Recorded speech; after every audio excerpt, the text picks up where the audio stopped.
right, fam. I'm done with my BAMs. All right. Well, once again, we are back for another glorious, wonderful, beautiful Sabbath, and we get the opportunity to come together virtually and and walk through some of this some of these scriptures Most High has given us to walk through.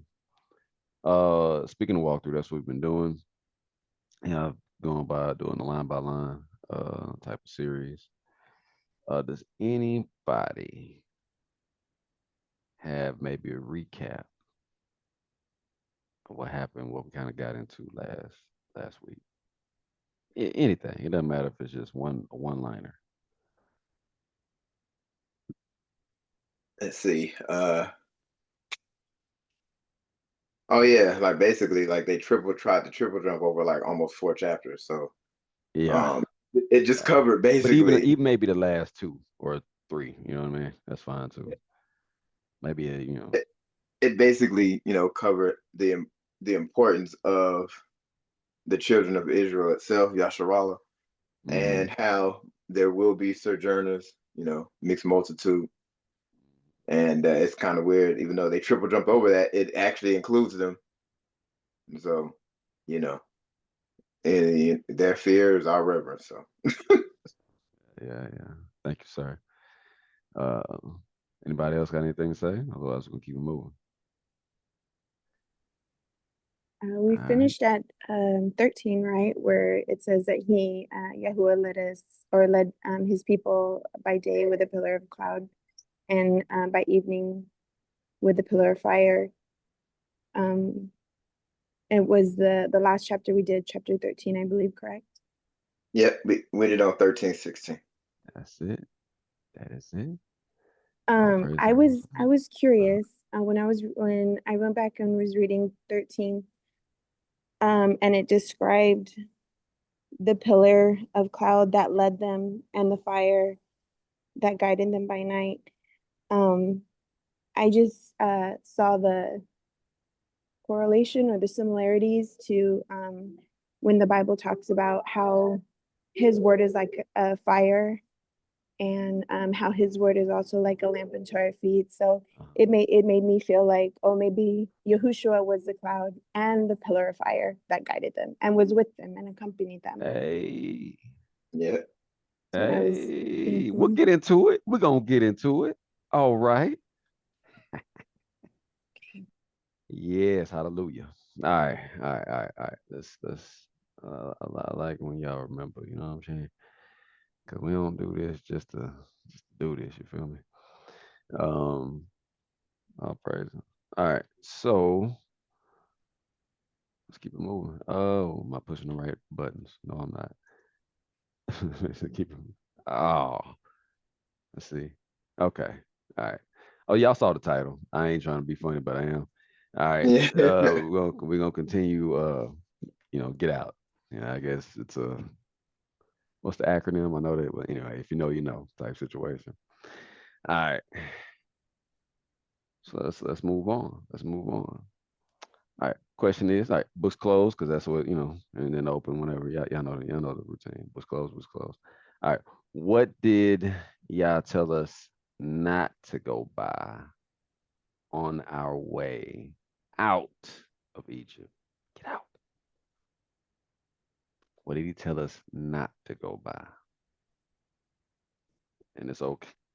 It's okay even if you don't. That's kind of the point of this because now, because of the stretching of your mind and all of that, once we go here, it's gonna be in there forever. I pray, hallelujah, forever. All right. Let's go ahead and get somebody. Let's start reading. Like you said, we're gonna pick up where we left off. Somebody get that Shemot 13, 17 through 20. I got you. Yes, sir. All right. Shemot 13, 17 through 20. Yep. All right. Let's see. And it came to pass when Pharaoh had let the people go, that Elohim led them not through the way of the land of the Philistine, although that was near.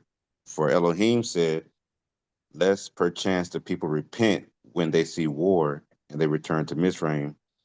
For Elohim led the people out, led the people about through the way of the wilderness of the Red Sea, and the children of Yasharal went up, went up harnessed out of the land of Mizraim.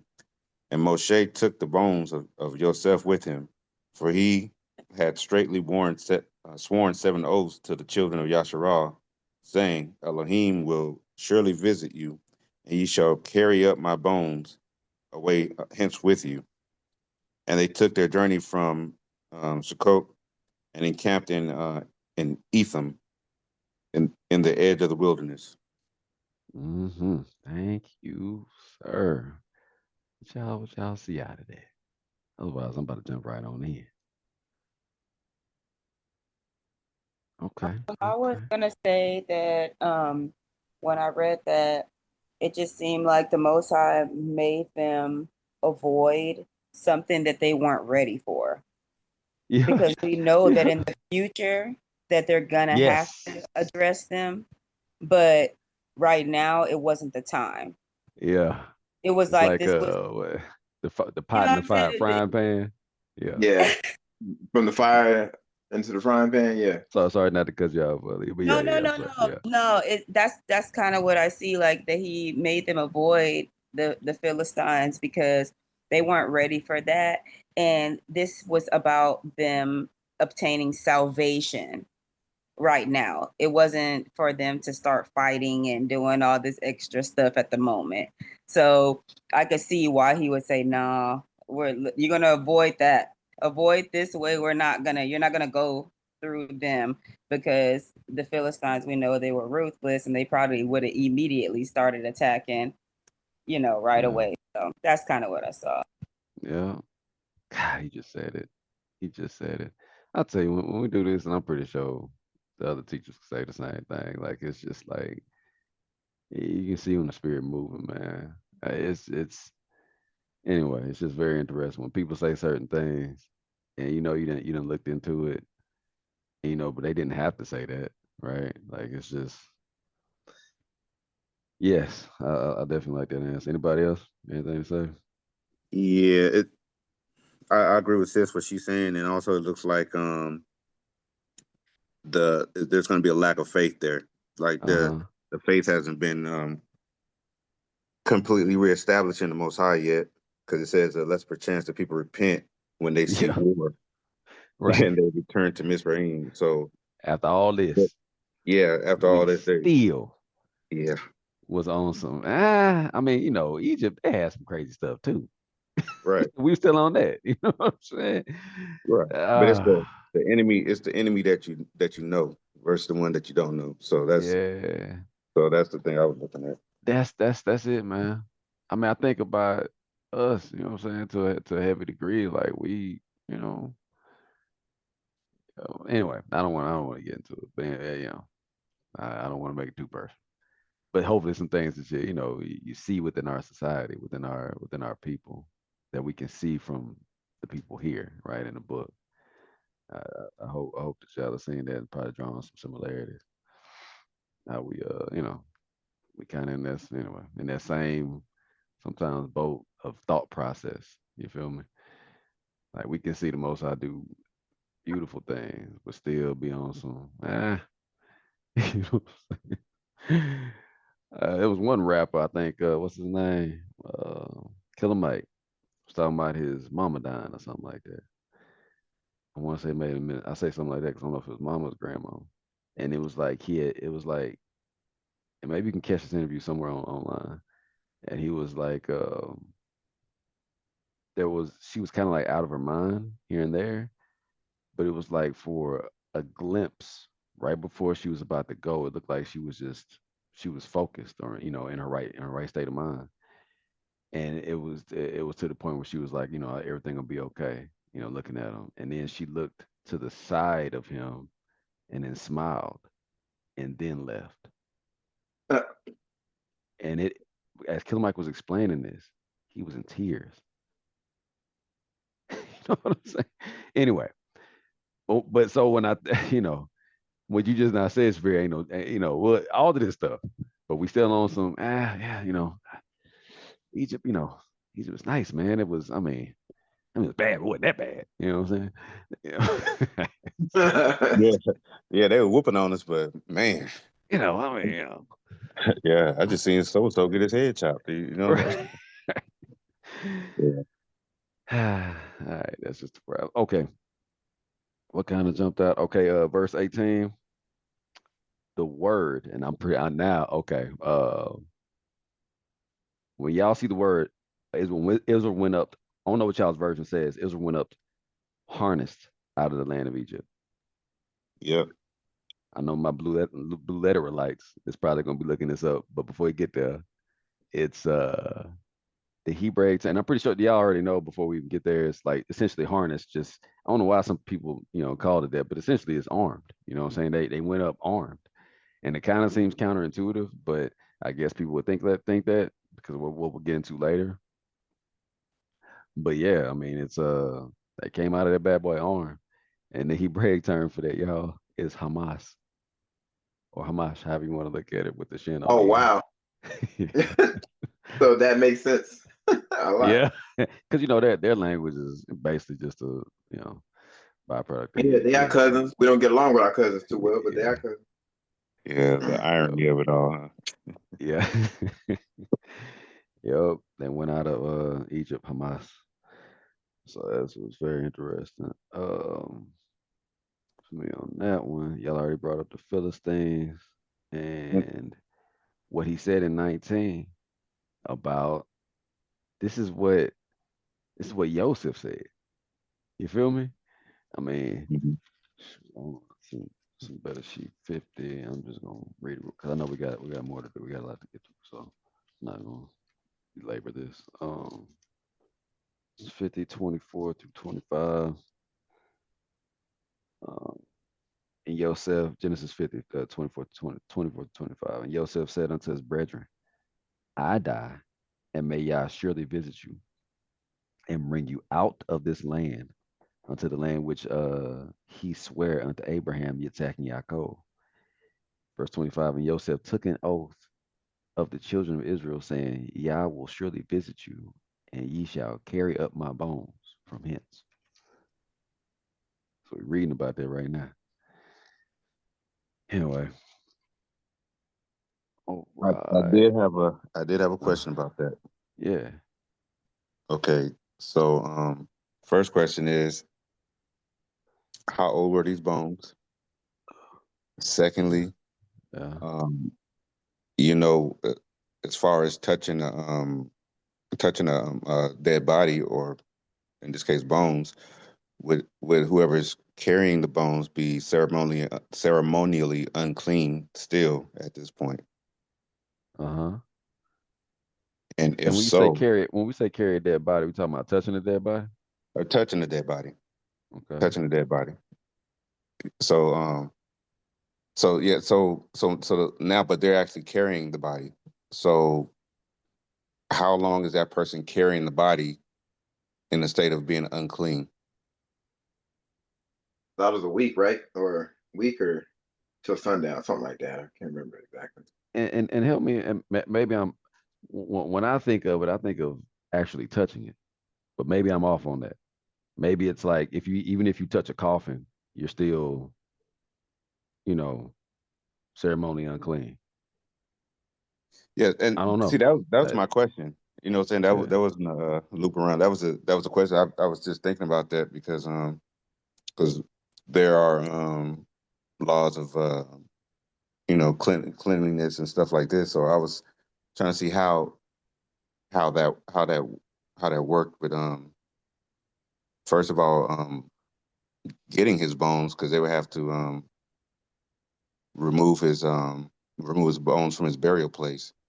So Uh-huh. what did that look like? What did that process look like? Did they just open the tomb? Like how did they go about it? Because Yosef was still an official within Mitzrayim at the time. So Yeah. did the Egyptians just say, "Oh, great, go ahead, just take it," or how did that work? You know, Yeah. And me, I don't know. I didn't know if this was allegorical. So in other right? words, when I tell you that, when I say my bones, I'm talking about my body. I'm not necessarily saying Mhm. my, like what has to be, with the the process of what they call it. you know, when you what's it called? Decomposition, not decomposition. What is it called? Yeah. Decomposing, right? Big, Right. yeah, You Yeah. know what? May I say decomposition. something? Yeah. Yes. The thing with Joseph though, wasn't he prepared as, I'm not sure, was he prepared as the pharaohs were? Because I know Abraham, didn't they prepare Abraham the same way as they embalmed him? So Yeah, they was, embalmed them. yeah, so was Joseph, we have to look at that, was he embalmed? I mean, it would, unless he requested not to be embalmed. Because if he would requested not to be embalmed, then of course it would be his bones. But if he was embalmed, then he would be intact as, we are today. Right. And was he put in like one of those Topic is types of where you can coffins or fit. whatever? Yeah, Right. 'cause I don't think. I mean, it's possible, but there's what over. They say 200 bones or something like that in the body. I think he's probably in some sort of container. I would think, because like That's if what I'm saying Joseph too. gave them That's the what I'm prophet, thinking. yeah, Yeah, if they put Joseph, them in a container. Even if it was the bones, they probably started to put it in a container. So you're not. yeah, I'm just thinking this out with y'all. You know what I'm saying? You're No, not you're actually right. touching the bones. You know what I'm saying? Like, and that's a great Yeah. observation. Because It's when not they gonna let just them be be, go ahead. Yeah. No. It's not gonna just like be like free. And then also I was thinking like you're saying about like touching the body because it was brought up about touching of a dead body, right? So I went and looked and the first time I'm seeing it really here is in Numbers. And it says Numbers 19:11 says, "He that toucheth the dead body of any man shall be unclean 7 days." Uh-huh. that's what I thought. Right. 7 days. So Right. it says that there, but then it talks about also in Leviticus as well. It talks about like if you touch a beast, that one's only unclean for 1 day. But if it's a dead body, then it's unclean for 7 days. But then we have to consider that was somebody's job too. Yeah. So that were they unclean all the time because the person that does that type of work they'd be touching dead bodies all the time. So that's just something that came to my mind. Like, that's Yeah. actually if it's 7 days. That's a long time. Right. So it'd be plausible to say that it was just that person was just in a box or in some type of container, Mm-hmm. as Ori said it, like just to tote them from one place to another. Right. You know what I I mean? Right. mean, That way you're not touching the actual thing itself, the actual Exactly. dog, the actual The whatever. flesh and stuff. Yeah. Yeah, because that's where the contamination comes in. It's Con. not Oh, for sure. like as though like if there was like a where they put like Pharaoh in his tomb and stuff, if the outside of the tomb, this is not the dead body's not touching the outside of the tomb. Hmm.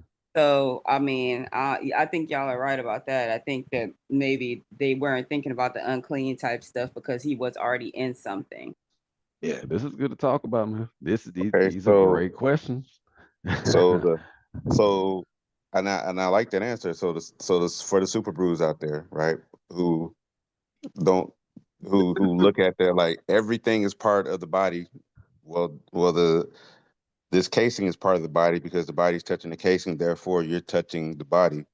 So let's keep it to where it's at. I think she gave a great explanation. Like there's a reason why he did it. Like he said to do and not do things Yeah. for real. Like it's germs and bacteria and stuff like this. It's not just because it's not for any random reason. So Right.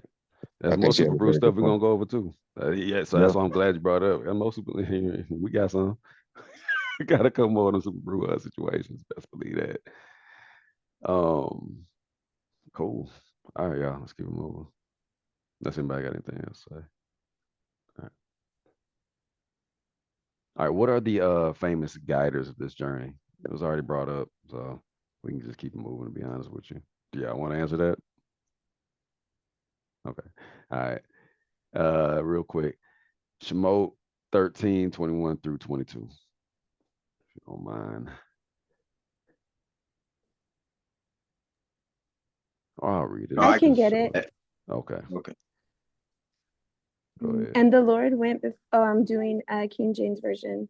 And the Lord went before them by day in a pillar of the cloud to lead them, to lead the way, and by night in a pillar of fire to give them light to go by day and night. He took not away the pillar of cloud by day, nor the pillar of fire by night from before the people. Yes.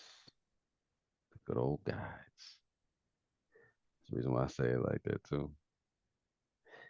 So thank you for bringing that up. Those are the famous guiders. All right, let's move on to the next one. I have one All right. one question. One question about that, right? So we see Yahusha as being the fire, right? So as far as I don't want to make that a statement as like this is what we all know to be true, but we see like in Matthew, right, where Yehukanan is telling him, hey, he will baptize you by fire and by spirit, right? And then obviously we see that we know that he's an all-consuming fire. So with this, can we reasonably consume or assume that this pillar of fire could be Yahusha? I believe so, because it also continues in Jeremiah 23:29, where it says, is not my word like as a fire? But who is the word? The Bible says that Yahushua is the word. Psalms 119, 105, the word is a lamp unto my feet. He is the light. And he also is described as the light. So I would agree with you, brother, that it would be Yahushua. Yeah. I totally agree too, because like even before, Yahusha arrives in the flesh, it's not like he's not doing nothing. It's not like he's just sitting on his princely throne sipping wine all day. So he, he's working in the spirit long before he came in the flesh. All right. He did create the earth, as it said. Okay. Make sure I mark that down. I also did go a little deeper, and I found, I'm not sure if any of you have seen, I'm sure you have, Ron Wyatt. He was someone online that you can find that found some historical finds confirming biblical truth. And on one of his on one of the episodes there, he finds truth, undeniable truth of the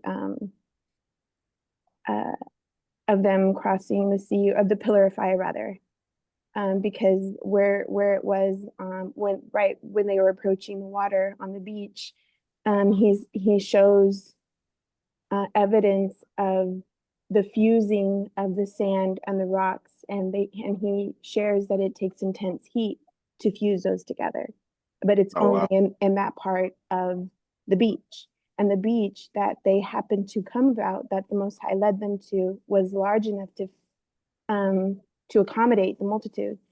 I just found it really interesting. But if you guys ever want to look him up, his name is Ron Wyatt, and he is, hold on, buddy, and he's on YouTube. Cool. Check that out. Or maybe we'll see if maybe some of that's already here. We're gonna find out. So what I have here on the monitor is the them coming from Sukkot that we just read about in 20, and then camped all the way in Etham. So someone came across. Just want to go ahead and share that out. All right. Because I think sometimes those markers are good for people to know where they are. Verse 20, that's what we just read. That's crazy. Like you just see, I'm looking at the map, and that's not, I mean, it's a large area, but it's not a very large area. And to wander that place for 40 years because of disobedience is crazy. No, man, going in circles. No, they say like what do they say if like since one leg is shorter than the other, if you're walking in the desert, you're just gonna walk in the, because I think Circle. everybody yeah, and, pretty much everybody has that for the most part. Just that slight little difference, but that's enough. Unless you got some type of guide or something like that to go off of. All right, cool business. Anything else? That was good. If I can just add one more thing. Uh-huh. As the cloud So I've never been in the desert before, but I'm assuming that it's incredibly hot and cold at night. So would it be safe to say that he was their covering as a cloud? Like, did he block so that the heat wouldn't be as intense on them? Huh. That's interesting. Yeah. And then he was a Yeah. fire by night. So was that warmth to them? Well, I mean, I'm just gonna look at it in the natural, right? I mean, if we have a pretty hot day when the clouds come over, what does it feel like? Right, it's comfortable. I mean, it's not as bad to be in the heat outside Right. with no covering. And this is desert. It's not like it's gonna have like beautiful, luscious trees and all that other Yeah. stuff. But so I don't know, I was just wondering, like, because I've never been in the desert before, so I wouldn't know. I mean, I've been in San Antonio and I know how hot it is and I know how much more comfortable it is under the shade. So Super. I was wondering, like, how would it be for them as a Yeah. multitude to cover them in in the heat of the day and then to bring warmth to them in the cold of the night. I don't know. Yeah. It was just something I was thinking about. Yeah, I've been out to the desert. Um, Yeah, I have to. it just it depends on it's just hot really. It's it can get scorching hot and then where it's uncomfortable, and then there's uh there's days where it's not as hot. But yeah, it's uncomfortable at in the day and at night, but it's a little bit cooler at night. So to be So there for 40 years, like, even though they may not have seen it this way, I don't know if they did. Would right. would you feel like they that he still covered them and protected them from even the elements of their Oh, surroundings? definitely, definitely. Because there's so much more going on out there, from where you sleep and everything. So and And the this is just inhabitants for random. sure, right? Like, Yeah. I'm sure the like snakes and scorpions, I'm assuming would have been among them, but it doesn't say that they attacked them, but I'm assuming I feel like he did protect them from the heat, from the cold, and from the insects, animals, and all that other stuff that would have been around them. Yep. Until they Right. piss him off, and he actually does send snakes and stuff. Yes, I do remember Yeah, that. but yeah, he did. That grace period was, yeah, they weren't getting bit and nothing like that until they started bringing their idols out. Like, oh yeah, guys, look what I got from Egypt. Like what? Um, Yeah, but you and then you'll see like I know when I was out there, you'll just see a random person in the middle of the desert just walking. Like there's no homes near. It's kind of weird. Like anybody who's been out there is weird because like why do I see people walking about 300 meters out and we've been driving for about 30 minutes, haven't seen that one house. So where these people come from? So literally this is it's literally like this, you know. So if they're able to do that nowadays, Yah had to teach them a lot back then, you know, without the comforts of being in Egypt. So Yes, and they grumbled about going back. yeah, isn't that how they like back in like 2006, 2007 when they were still like, looking for bin Laden and everything. Remember they kept saying that they kept escaping like into like they didn't know where they were going and they were going underground. So it was like they build like they're those people of those times. So I can imagine back then they were probably really good at it because that was something that was done all the time. So I mean, I don't know. Like you're saying, like where did the people come from, Shafir? And I'm just like, they could wait to come out. They could be anywhere out there, and you just don't know that they have something built underground because I know that that's where they found like Saddam Hussein and all that type of stuff. It was like in a like underground bunker that was like made of like mud and stuff like this. So I mean, I Right. can imagine that they're very resourceful and probably do come out and travel around. You think it's not a house out there, but it's a whole underground shelter Yeah, going on or something.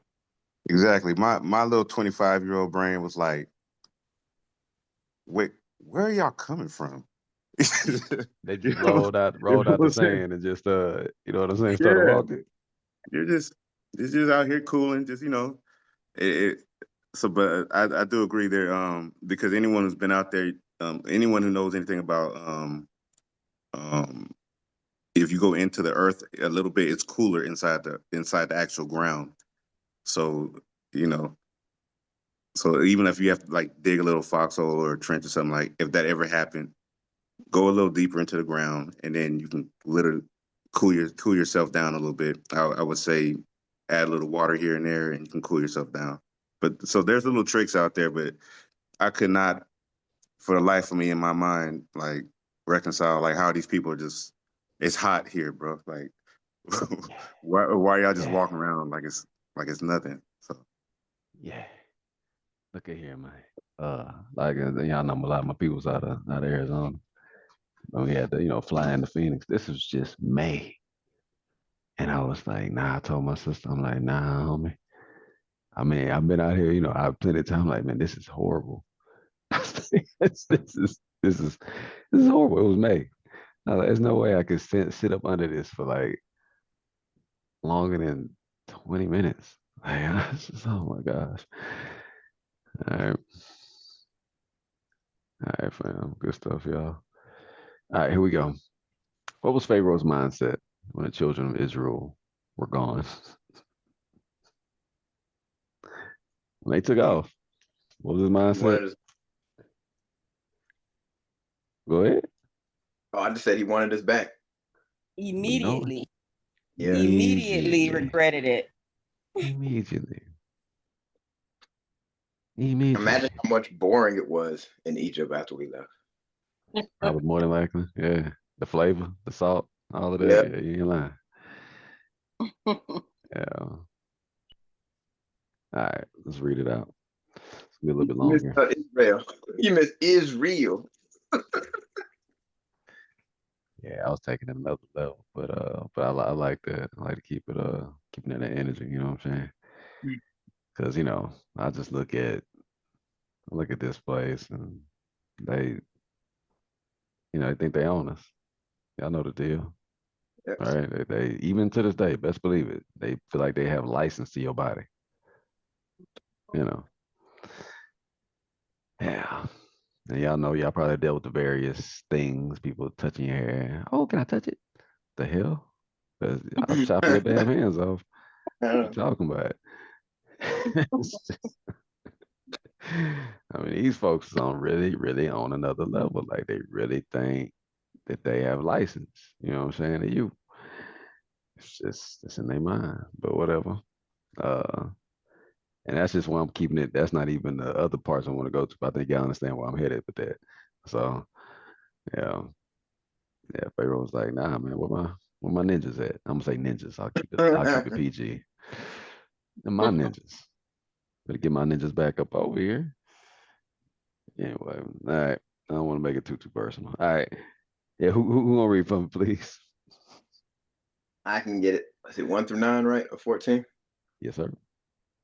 And Yahuwah spoke unto Moshe, speak unto children of Yasharel, that they may turn and encamp before was it P Hiroth, Hmm. that they turn and encamp that they may turn and encamp before Pi Hiroth, between Migdol and the sea over against Baal Zephon, before it shall yea encamp by the sea. For Pharaoh will say of the children of Yasharel, they are entangled in the land. The wilderness has shut them in, and I will harden Pharaoh's heart, that he shall follow after them, and I will be honored upon Pharaoh and upon all his hosts, that the Mizraim may know that I am Yahuwah. And they did so. And it was told the king of Mitzrayim that the people fled, and the heart of Pharaoh and of his servants were turned against the people. And they said, why have we done this? That we have left Yasharel, let Yasharel go from serving us. And he made ready his chariot and took his people with him. And he took 600 chosen chariots and all of the chariots of Mitzrayim and the captains over every one of them. And Yahuwah hardened the heart of Pharaoh, king of Mitzrayim, and he pursued after the children of Yasharel, and the children of Yasharel went out with a high hand. But the Mitzrayim pursued them after, but the Mitzrayim pursued after them all the horses and the chariots of Pharaoh and his horsemen and his army, and overtook them encamping by the sea beside Piharoth, by Piharoth, or Baal Zephon. Yep. By Padah, over there close to the sea. Coming up on them. Galloping. 600 chosen men. That was how many of us came out of Egypt? Think about that. How many? 6,000. There you go. Man, I tell you not to answer no more, bro. I'm sorry. I mean, you do the lessons. You feel me? Not bad. It's just reflex. But I appreciate the zealousness. You know what I'm saying? The yes, you're absolutely right. That is the case. 600,000. Wow. And how many men did they say they're gonna take? They only took, huh?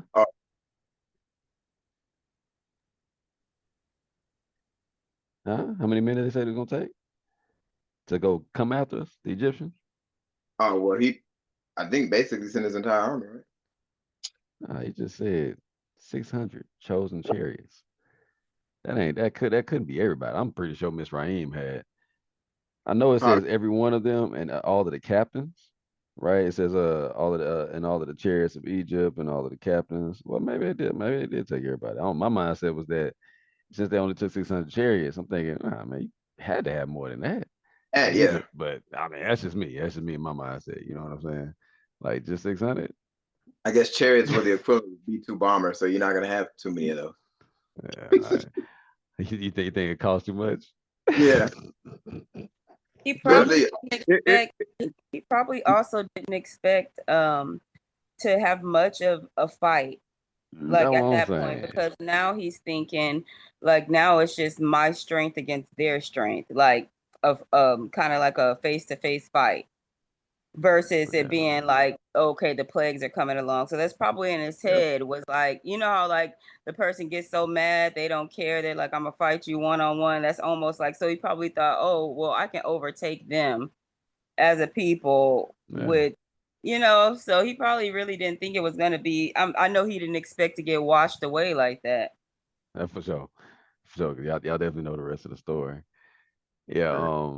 They used to say that about the slaves on plantations, especially in like some parts of the Bible Belt South. I guess it's all of it, right? But I'm talking about the maybe like Mississippi, where we're really thick out there, and it's like you would only have like a few of the the slave hands or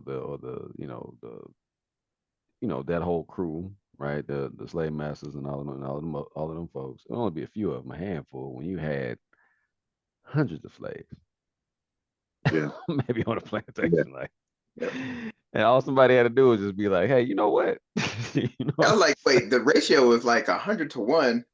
We could kill all y'all in a day." Yeah, couple of us might get knocked off, but you know what I'm saying. But that's the same mindset that's foreshadowed that was talked about in Revelation, right? Because they have to let us go, but then they're gonna do the exact same thing that the Egyptians did. Oh look, all right, so we know where they at. They can only be here, so it's just like what do you call it? Shooting fish in a barrel type thing. Yeah. So okay, so they're incumbents around this area. We know this area because They understand obviously militaristic exactly. tactics. Yeah, yeah, yeah. They Exactly. understand And how could militaristic they tactics. possibly know anything about this? You know what I'm saying? These are supposed to be farmers and stuff and shepherds. So Yeah. yeah, so it's the mindset. It's a warrior. It's a warlike mindset. Like okay, they're trapped here. I got actual warriors who generals and lieutenants and captains um, who've been stood up. These people I know are scared of us. You know what I'm saying? So Yeah. fear will help you lose a battle more quicker than anything. So But if you seen Equalizer 3, you know they came out there with their little guns. They little they I'm sorry, I can't help it, y'all. It's the two. It's the drugs. Can I say something real quick? Yes, ma'am. And also, I like the end of chapter 3, Exodus chapter 13, when it says, wait a minute, where is it at?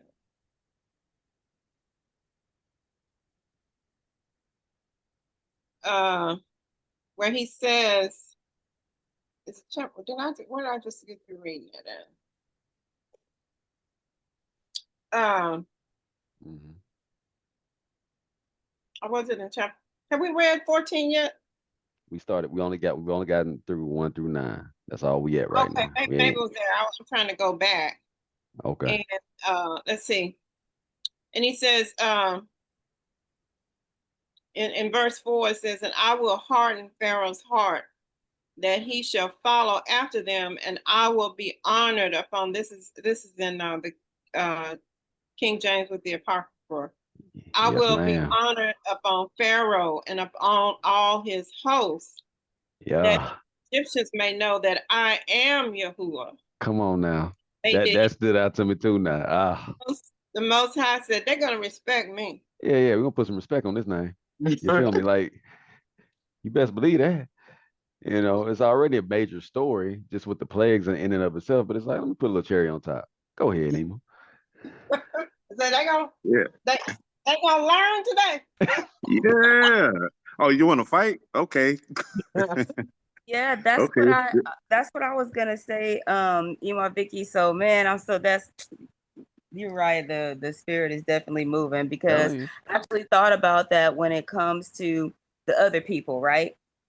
At what time have you ever seen, like when the Most High does his thing, it's very, very clear that it is him that is doing the delivering, right?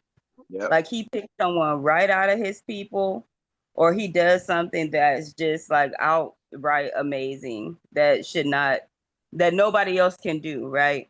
So why, when we had, World War II going on and some supposed things were happening, that would have been a time, right, that the Most High would have been showing Showing up. himself by delivering, like, right, like it shouldn't have to take somebody else, because being the we don't see that being the pattern, I guess you would say, in the scriptures. We see every time the Most High moves or he does something, like it's very intentional of how he does it, and shows that it's him that's the one that's doing the delivering. It's not going to be able to go to anybody else to where somebody else is going to get a pat on the back. It's always going to be directed right back towards the Most High. So that kind of came to my mind. Like he does things so great that it doesn't take for anybody else to have to get recognition, because when he does it, he's like, no, I'm doing this for a purpose, because you're gonna learn today, like that I am who I am. So I kind of thought about that. I was like, well, if this whole thing is, so real of what certain people speak, then the deliverance should have been definitely done in a different way. Yeah, and That's a fair one. Egypt was the world power at that time. Mm-hmm. True, true. And And they were brought to their everybody heard about that. Yes. Everybody. Yeah. Yep. They didn't start to really diminish until around the time of Ptolemy II, right? Right. Yep. So yeah, Egypt, they was doing their thing. But yeah, you can see that nowadays. But I can, man, I can see the parallels so clearly. Um I believe like with so many more even Gentiles waking up and they're actually saying Yahuwah's actual name. I've seen this it's very prevalent now. And you have the diehards who those who when they talk about fighting for Israel. So I believe once some of these Gentiles, once they start realizing who the actual Israel is, a lot of them will be more than happy and willing to help to do anything, Yeah. Yeah. As opposed to like Sis was saying about those people in the land now, y'all didn't need the United Nations help, to put anybody in the Exactly. land. Come on now. Especially Exactly. they didn't want to be there. Let's just keep it a buck. They didn't want to go there. That was not their first choice. Their first choice was Africa. Yeah, Uganda specifically. Yeah. Was Can you it imagine? I can't even imagine that. Galveston? They wanted to come to Texas. Yeah, Texas too. At least they wouldn't have to go so far for a red heifer. That's a Yeah. whole nother conversation I know we Right. can have. Yeah. Good deal, y'all. But if you think about it,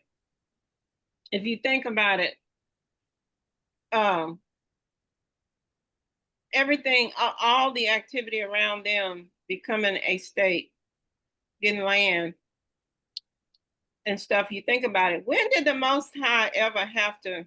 When the Most High was going to do something for them, when did they have to go asking for somebody for help? Somebody else. Exactly. That's Even exactly what I'm even when saying. rebuilding the wall, we still, you read in Nehemiah or whatever, and what's the other book, Nehemiah, and one that's paired right along with it. Anyway, but you know what I'm talking about. When we rebuilding the wall, say it again. Well, yeah, it's You know what I like, mean? We told them folks like, nah, stay in your lane. We good. look at Jericho. Right. In the book of when the sun stood still, so they got through. Israel has never needed any other nation to help our God do something for us. Exactly. That's exactly what I meant. All we do is help others. Right.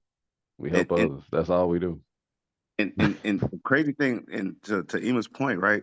The crazy thing about that is it was a harlot of all the people, you know what I'm saying? The most looked down upon person to stand in there, and was crucial in Jericho. You understand?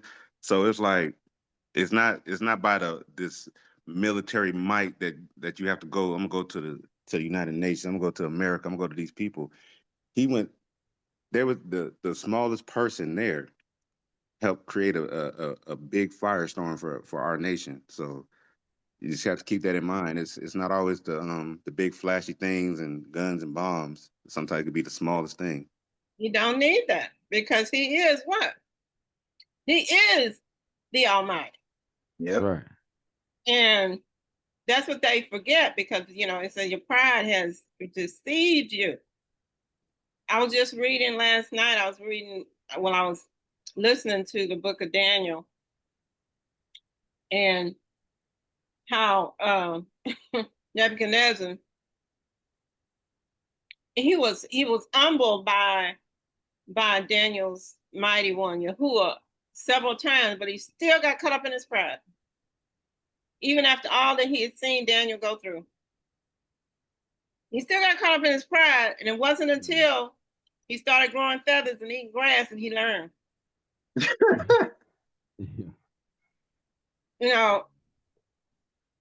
It's like that's the scripture about being brought to a lower state. They're like, man, why you want, I said, why do you want to, try to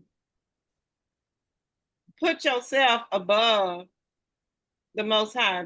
If you've seen everything that he did for Daniel, pulled him out of the fire, the other boys were in the lion's den, and they were basically using them for pillows. you know, that should be humbling right there. Uh-huh. But evidently it's not. It's just like, you know, just like today. No humility, pride. Yo, that's it. But when he get through,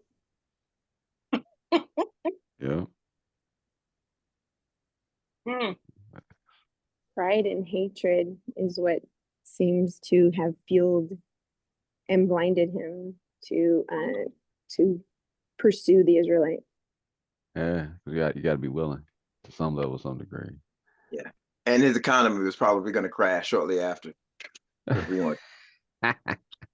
Yeah, it says that I forget that word, but it says that pride was not made for a man born of a woman.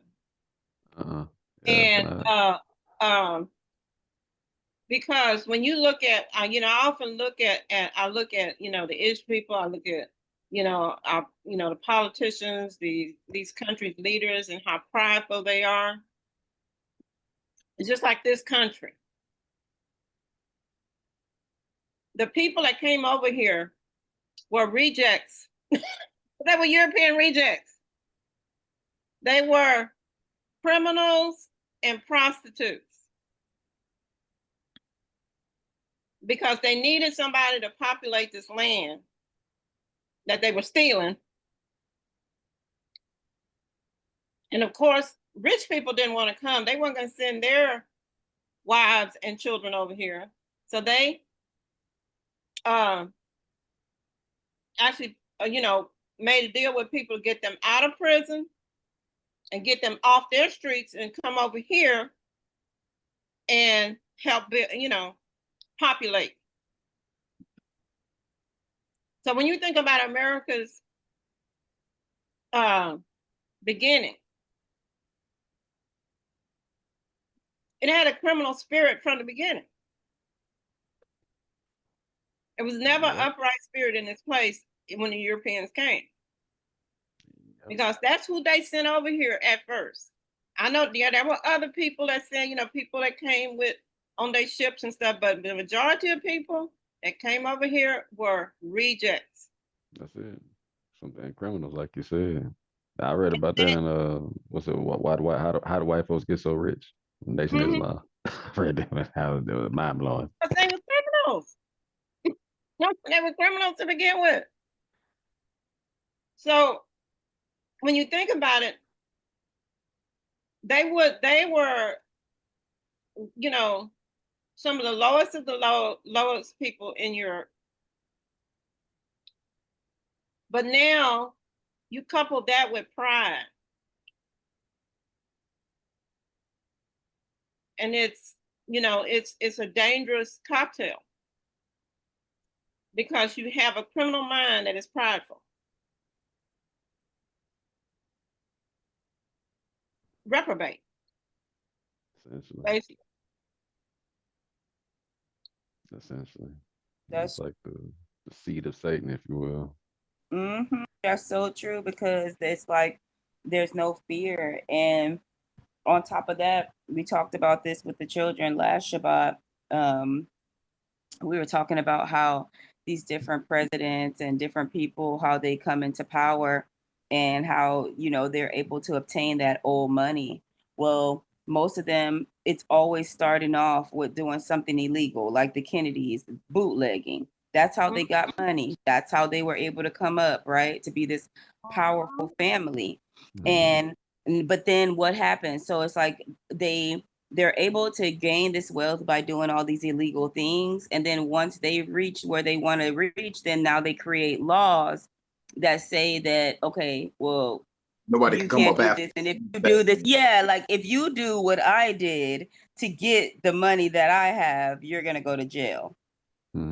So it's like they put a cap on it. Once they do it and they get it, they do their illegal stuff. They're like, okay, you know what, running numbers, doing different stuff like that, you know, they wanted that to be legal. But now what do they have? They have the lottery, they have all kinds of stuff, right? So they know how to take things that they came up with or come with in an illegal way, something that's not morally sound, and then they get money from it, and then they make it illegal for other people to get it, and that's how they keep their money. That's how they put the cap on it, basically. You know, Yeah, nobody else can get it. it's just like I look at it. the King Ranch here in Texas. My husband's father was raised on not the King Ranch, the is it Welder, one of those. I can't remember the name of it. But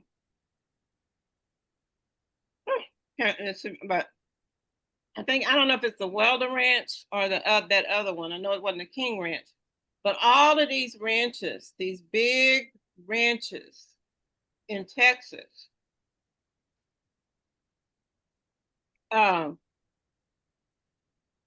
they basically stole that land after the Texas Revolution. They stole it from the Mexicans.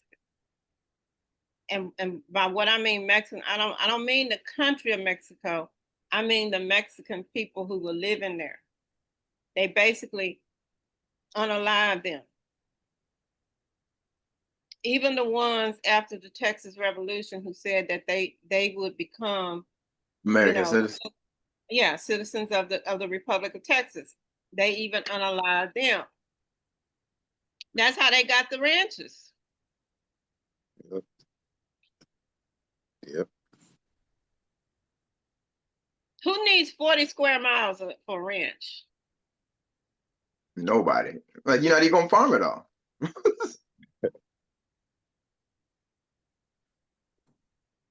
Yeah, because they don't want you to have it. Again, that's what I'm saying. It's not even like they're taking what they need. That's always been, it's always been an overindulgence of things. That's what the natives hated, because all the buffalo, they just kill, and then just leave the carcass just there.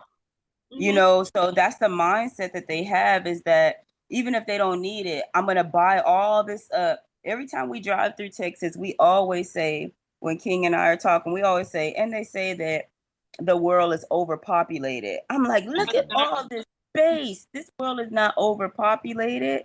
It's just that y'all just make everything in one spot, and everybody wants to live in that convenience and close, and y'all keep on just building stuff on top, and they've fallen for it, instead of trying to venture out and go other places, because they know that there's not going to be a store, they know there's not going to be the convenience of those things. But it's plenty of space for people out here. Just Texas alone, when you just look at the wide open vast spaces, I'm like, they don't need all that, but that belongs to one person. A lot of times those things belong to one person. One person, right?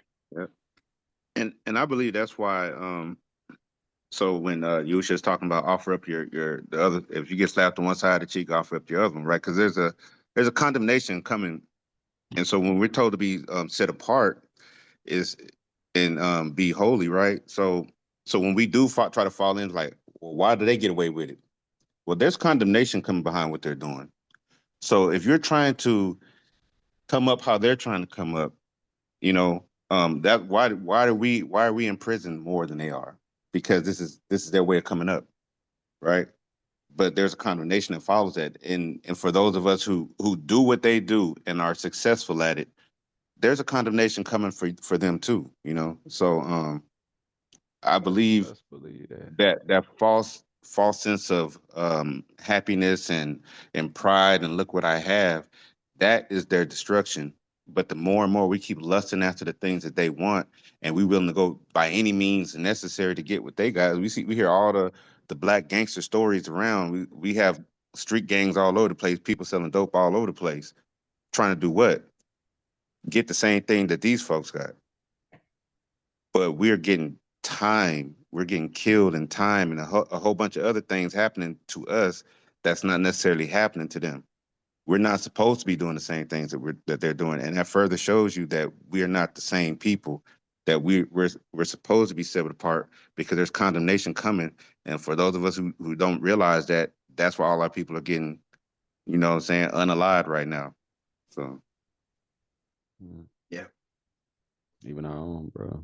Like you Better be at the brought up. Father's right hand than be in his path. So Listen, You got Clarence Thomas, who he the type of justice that came up off of the right. He's the one that came up off of the civil rights, but then turned right around and just takes that ladder right on off and goes against affirmative action type of legislation like over and over and over.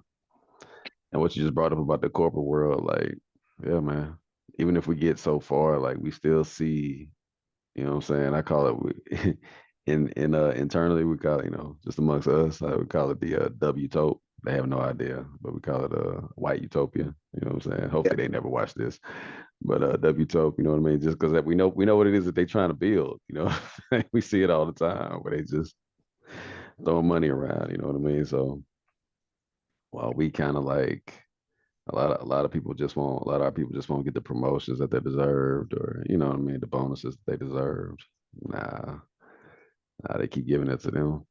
So even within your, like you just not brought up, for even if your workplace, you still got that.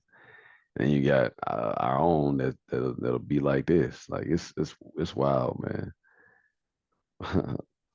Anyway, I know we got this lesson we got to get to. All right, let's keep it moving.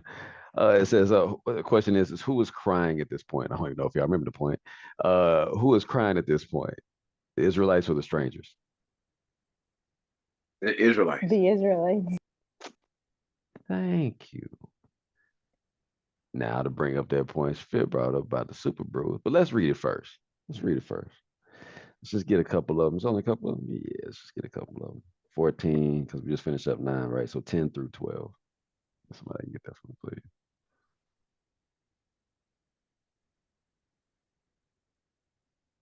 I'll read. Thank you. Okay, so this is the KJV. Yes, Exodus chapter 14, verses 10 through 12. It says, "And when Pharaoh drew nigh, the children of Israel lifted up their eyes, and behold, the Egyptians marched after them, and they were sore afraid. And the children of Israel cried out unto the Most High, and they said unto Moses, Because there were no graves in Egypt, hast thou taken us away to die in the wilderness? Wherefore hast thou dealt thus with us, to carry us forth out of Egypt? Is not this the word that we did tell thee in Egypt, saying, Let us alone, that we may serve the Egyptians? For it had been better for us to serve the Egyptians than that we should die in the wilderness." Thank you. Yeah, Stockholm syndrome is real. It's real. Thank you. A lot of people like to say, "Oh, we went up with a mixed multitude." It was them folks in the mixed multitude that was doing all the complaining. I was like, really? Mhm. And the survey says, And that's what that's what your super brews will do out there, because they about that's just the devil. So and I'm like, nah, man. I mean, bro, we got to take personal responsibility. Like, ain't nothing wrong with that. I mean, plus we know how we are. Like, go ahead. Even the Most High said his people are sottish. Yeah. That means stupid. yes. Because it's like, I remember one time this woman, and this was years and years and years ago. I was a very young woman at the time, but she and I don't know, it was some kind of gathering that we were at here in the community. I'd come back home to visit, and they were talking about, it was around election time or something. They were talking about voting and the politicians. This one lady said, she was a lot older than, well, she's around my mother's age, maybe a little bit younger, but and that has always stuck in my mind. She said out of her mouth came, I just vote whoever my people I work for vote for. And I just I was so stunned. Can you say it again? She said that she votes for the people that she works for vote for. Yeah, Oh, whoever she okay. working for, if they work for, if she work for them, then she's going both their way. You know what I'm saying? Oh, So wow. And I'm she's a left like, leaning company. Then you know, hey, yeah, I go was just left. like, I was stunned. I was just stunned. I was like, oh my goodness. Oh, That's that's some of, you know, and you gotta also, we've been under someone else's rule for so long boom. that a lot of us don't know what it really feels like To be independent of mine. to have an Yeah. independent mind. Right. Independent mind. Right. Right. Right. And I find that's a lot of, because I have a friend of mine, love her to death. I love her to death. She listens to what I say, and she just, you know, she admits that she's so indoctrinated in Christianity that it's hard for, you know, she just admits it. I'm just so indoctrinated. I'm so it's just so hard for me to let go. And so, you know, and it's like independent thought. You know, I always say take back your natural mind. That's right. You got a natural I do mind. need you to be out of your cotton picking mind. Yeah, Yeah. out of the mind that they gave you.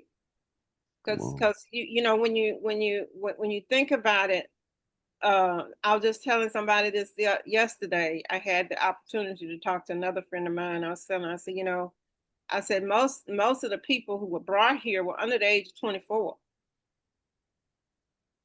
Most elderly people were not brought here. They were either killed, you know, or left behind Just left and died. behind. Yeah. Yeah. They But it didn't. was And the now they didn't young have people. nobody on to take care of you. Yep. Yeah, it was the young people under the age. Most people were under the age of 24. Now give that a few generations and see what happens to your you know, your knowledge of yourself. It's just a miracle that some of the stuff that we kind of as a people have always done and kind of stuck with us. That's just a miracle, because the systematic removal of who you, it was in operation of who you were. You know, you get your name changed. You know, you had to change your name. They called you a different name, and that's you know, that has spiritual Wasn't allowed to speak your connotations. language, whatever it was. Language, you Yeah. know, Eat this food. yeah, Eat this slop. and it's Yeah. just like, you know, our minds have, you know, been erased, and we don't have, because everything, almost everything that I even listen to people today, and you know, I was at my family reunion last month, and I was thinking, I was thinking, I said some of us Negroes are more we're more white than, or American, or whatever you want to call us, than they are. Mm-hmm. You know, we have just totally beginning to lose. Yeah. Yeah, if you're talking about the ideals or whatever that Yes, they'll say, yeah, that we probably hold more to the ideals than they do. yes. They just want to conquer. I mean, you know what I'm saying, like by all means necessary, and kill children, and they, you know, they're all back, and it feels like now a lot of people are waking up. It feels like they're all back, that small hats over there, you know, doing whatever they doing and whatnot, and it's just like, this is, you know, when I say that, I mean like half of it, right? Half, especially your Christian American. Oh my gosh, like what are we Oh my. talking about? I'm like, They real. you know what? I told we were at a meeting at church when I was in the church, and it was a meeting, and I was talking. I was actually, you know, I told you I was calling me a radical, because I always believed in thinking out of the box. You know, if something ain't working, try something else. But they would always, and I told them one day, and it came out of my mouth before I even thought about it. And thank goodness the Most High is giving me more control over my tongue. And I said, Hallelujah. I told him, I said, I feel like, I told him, I said, y'all worse than the people, than the white folks. I said, I'm in the meeting at work, And I just said that, you know, I said, I can't believe this, that our people cannot think outside of what they've. Yeah, You know, it it's just kind of like it just baffles me. You know, and it's man, I'll tell y'all this story, but I'll do it after we're done with this. But just remind me to tell you about last weekend if y'all can remind me. But yeah, I definitely want to speak to that, something of that nature. You got more you want to say? I'm sorry, I jumped in. no, it's just that, you know, I've had a lot of experiences, and I thank the Most High. I know it's the Most High that has kept me and has kept my mind like it is, because I was never really down with the agenda. Yeah.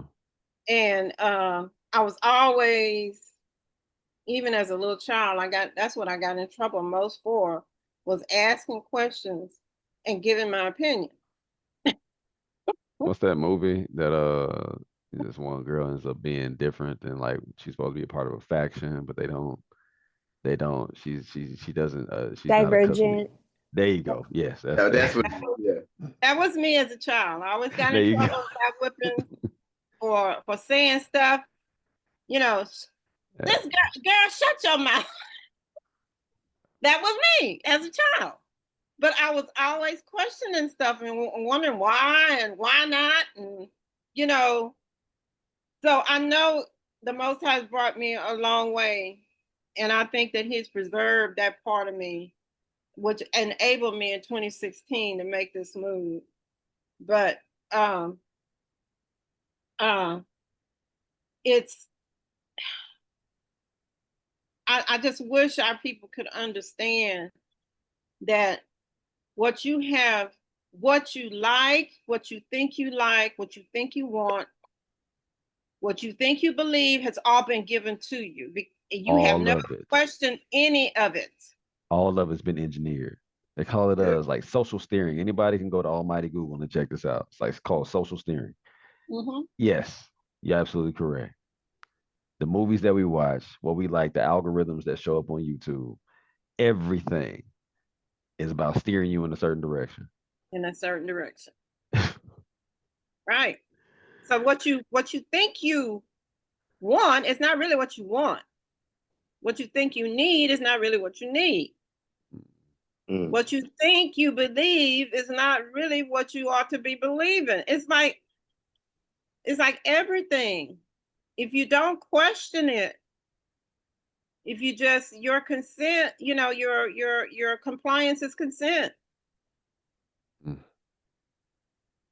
I mean, it's, you know, and I know sometimes it really does get to me sometimes, because I feel sometimes I do feel like I'm an island sometimes.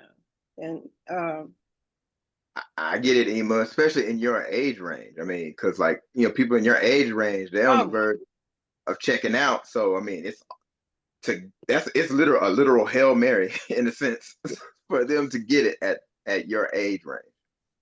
It's and like, I you keep talking, I You could keep have said talking, generation. but it's like sometimes I'm like, oh my goodness. And the worst people, the worst ones are the ones who have been to college and got advanced degrees. Goodness. yep, the The brain is nerds, what they cooked. call them, educated idiots and stuff. I Yeah, think you said that a long time.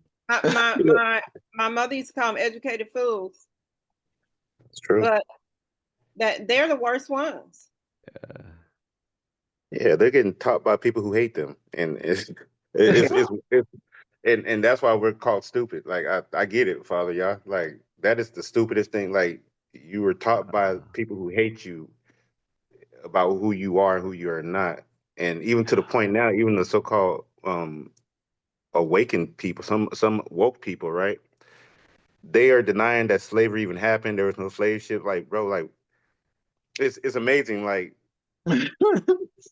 it's not that you're going against a Gentile saying these things. You're going against other brews, trying to prove to other Yep. brews that yeah, there was a slave trade and that there were slave ships. And no, we weren't. We were always like, come on, Playing right dog. into their hand. Playing, don't even know Yeah, what you're doing. Playing right they into their hand. and if you notice, they don't have to say a word. They don't have No, to they say a just sit word back. anymore. Oh, is that And the what you biggest think? way, Oh, yeah, yeah. Yeah, keep talking. Yeah, yeah. I eat that right up. Yeah. And I'll tell y'all the easiest way to prove this point to your people, right? And I learned this from driving because there was this happened to be a European got in my car, and the station that was on was the local R&B and hip hop station, and there was a law commercial that came on, and it was like um one of I ain't gonna say his name on there, give no promotion, but it was totally hip hop and talking real ignorant. And she's like, "Oh my God, I know this. They don't play this on our stations like this." I was like, "For real? What does it sound like?" She was like, "Not like this." So I challenge you to listen to the commercials on like a hip hop R&B station, and then go to like a country station, and they're giving the same commercial, but listen to the fashion and how they present it to each audience that they're giving it to, and it'll blow your mind. Like they have these people on our stations talking real ignorant, right? But then you go to another station saying and giving the same information. Is not like that. Yeah. So that's the biggest metric. You can show them like hear it. Yeah. You can like audibly hear Engineered. it. You know what I'm saying? Like Black is engineered. Not the black doesn't exist. It's an engineered. It's like a GMO Jew type thing. Like it's not real. It's synthetic.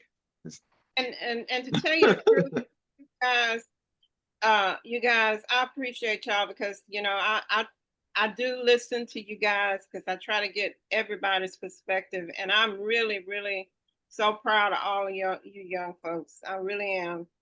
But it's gotten worse. When I was a child, I didn't know anybody acting a fool like some of these young kids act fool now. I didn't know not one person act like that. And the question is, how did we get to that point? Because, and it has to be social engineering, because they didn't learn that as much as they try to say it's cultural, they didn't get that from my grandparents or my parents. That's a recent thing. That's what I see now coming across social media, and the way, I'm not saying all, but the way some of these young people talk and how confused and misguided and lost they are, it has to be social media, social engineering. It's not and the force of things. Yeah. something that has been. They keep saying, yes, I do believe in generational curses, but some of that behavior, I don't know where that comes from. And it's sad. It almost brings tears to my eyes when I see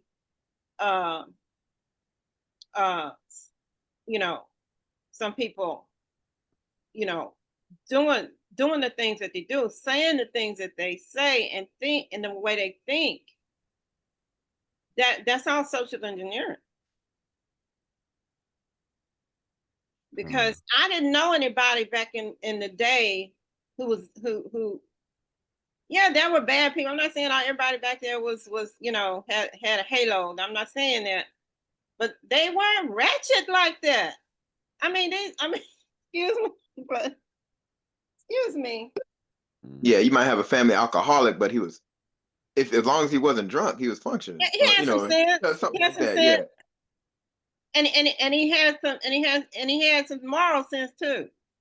Yeah. You know? yeah, he know not to be drunk around Big Mama because that'd be a problem. Yeah. Yeah. Like And saying I look children. at this stuff and I'm like, oh my goodness, it is going to take a move of the Most High, miracle. Oh, absolutely. To change it. I mean, I would even venture to say some of the stuff that you were doing possibly like as seniors and juniors in high school, like they doing that in like middle school now. Yeah. Easy. Sometimes, I mean, we getting bad. It's sometimes like elementary. You know what I mean? Like it's or intermediate or something like that. Like it's bad nowadays, y'all.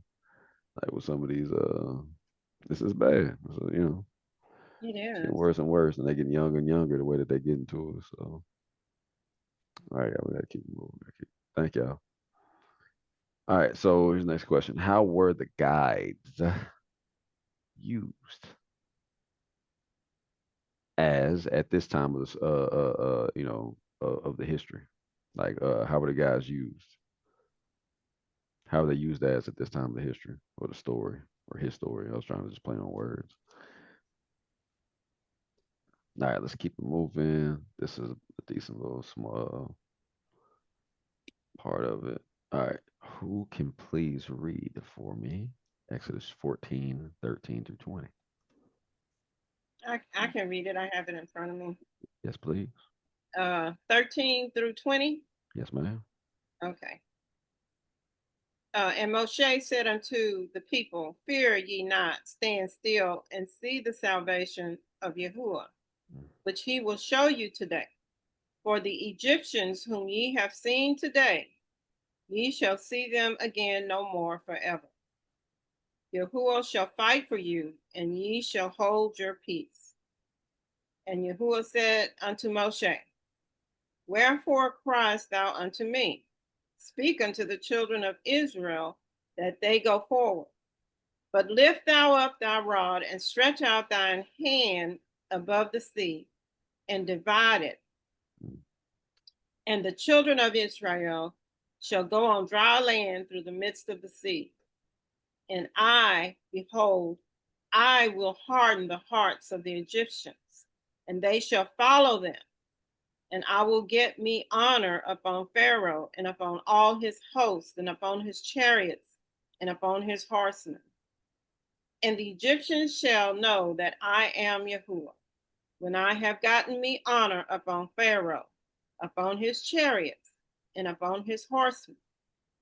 And the angel of Yahuwah which went before the camp of Israel removed and went behind them. And the pillar of the cloud went from before their face and stood behind them. And it came between the camp of the Egyptians and the camp of Israel. And it was a cloud and a darkness to them, but it gave light by night to these, so that the one came not near the other all the night. Thank you for that. So y'all see it right now. There's parts I want to go before that, but yeah, like so it look like those guides. It's Malachi. Mm-hmm. Simple and plain. And then verse 13. Like I said, all praise to the Most High for like you said, the Spirit. I'm glad y'all are seeing a lot. It says what verse 13 say? And Moshe said unto the people, fear ye not, stand still and see the salvation of Yahuwah. What's the Hebrew term for salvation? Yahusha. Come on now, say it again. Yahusha. Thank you. Appreciate that. See, Moshe said, say unto the people, fear not, fear ye not, and stand still and see the Yahusha of Yahuwah. Heesh, man, I'll tell you that right now. All right, and then which he's gonna show you this day and the whole nine. So yeah, if anybody got anything to say, keep present because I know we got it. I liked verse 14 where it says, Yahuwah shall fight for you and you shall That's hold right. your peace. That's right. That's I was very gonna bring that powerful. part up too. Yeah, I forgot about that. Yep, that is. Actually, I was gonna ask what's name to repeat that about it a couple times. Even to repeat that a couple times. Yes, that is a huge point of this too. Yahuwah shall fight for you. All you gotta do is do what? Hold you. That's it. Hold your peace, man. He got you. And even after you put on the armor of the Lord, right? Even All he if you wants put you it to on. Hey, stand. if there's gonna come a time where he got to use you as a battle axe, that time will come, right? So Yeah. that obviously there's a play here, right? Because are there times when that the Most High is going to use us physically to go up and take? Yes, I mean we all read the story. It's just that in the third. But are there going to be times where you just stand and you let Yahuwah fight those battles? Yeah, that's the I same mean, too. like I'll put this like for those of us who watch anime, because like I'm one of the ones that likes to watch anime. the toughest supervillains are the ones that basically have almost kind of like telekinesis powers. And Yeah. you got the hero exhausting himself, running, jumping, dodging, and he's just standing there. Yeah. That's essentially the power we have. Yeah.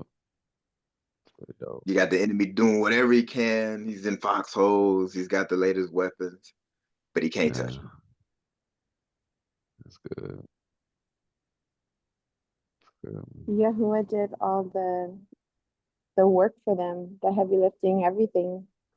And all he asked of them was to hold their peace. Hold your peace. It's very powerful. Hold your peace. Hold your mule. Be all right. And it's a good strategy anyway, militarily, because he is the you know he's the commander and the true commander in chief, right? So militarily, it makes sense to when you get in position to hold what you got. So to survey, like I was saying, survey the land. So you send a reconnaissance, see what they got going on. You don't always have to jump into action, right? Because sometimes Mhm. the enemy could, by being overzealous in certain areas, I mean, they could be an enemy to themselves. You know what I'm saying? So, and that's Yeah. that's an actual fact, militarily, modern times. So that's a great war strategy to begin with anyway. So just to be still, just sit there, see what they got going on, see their routines and stuff like this. Kind of like how Pharaoh was talking about, hey, they're gonna be over here. We should be able to they can't possibly get through this place. So it's like um two military minds going against each other at this point. Uh, So really good. Yep. All right. Cool. All right, fam. We're almost there. Almost. Um,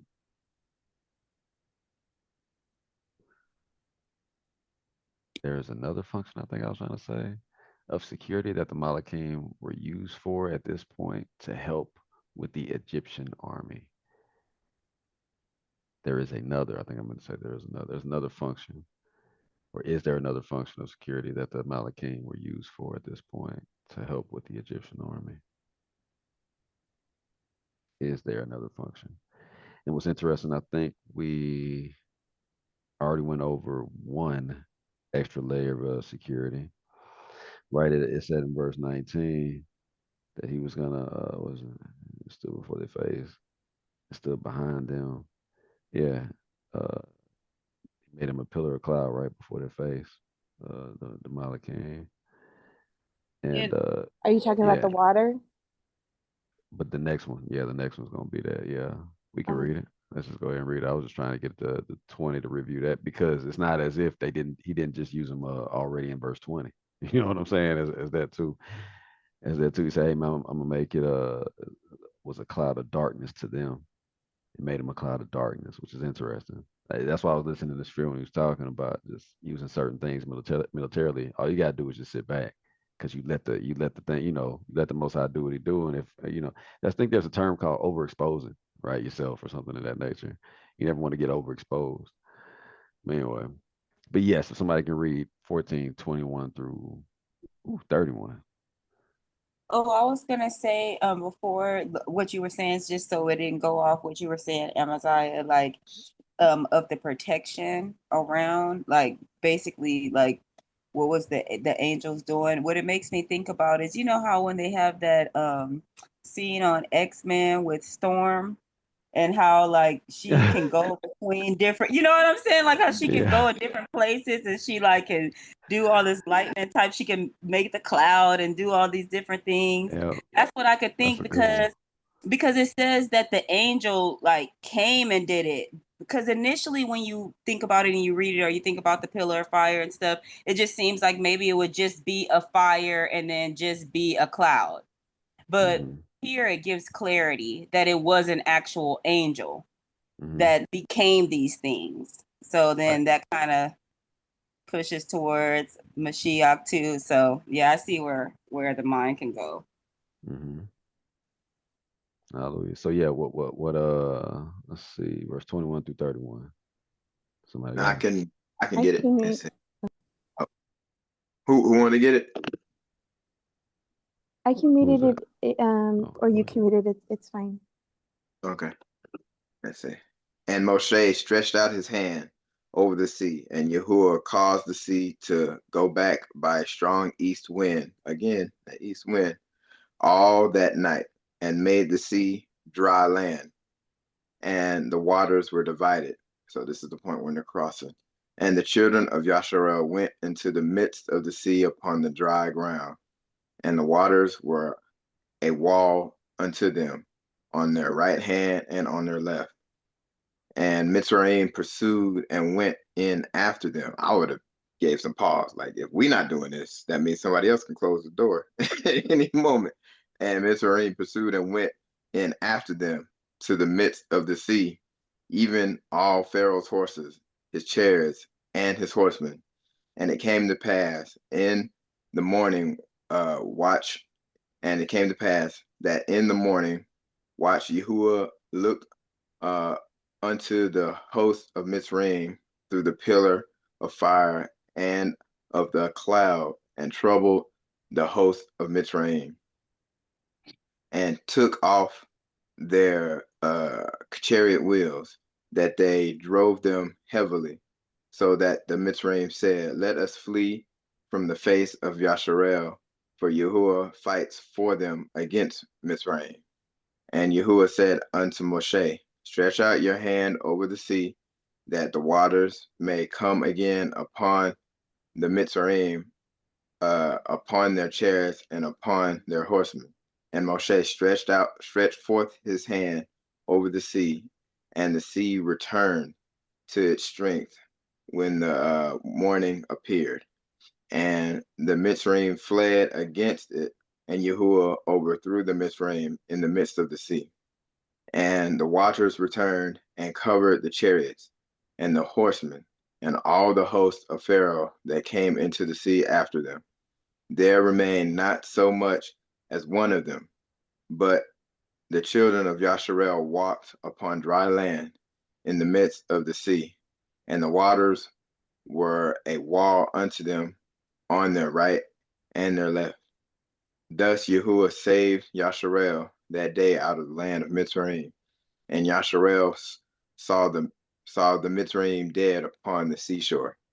And Yasharel saw the great work which Yahuwah did upon Mitzrayim, and the people feared Yahuwah and believed Yahuwah and his servant Moshe.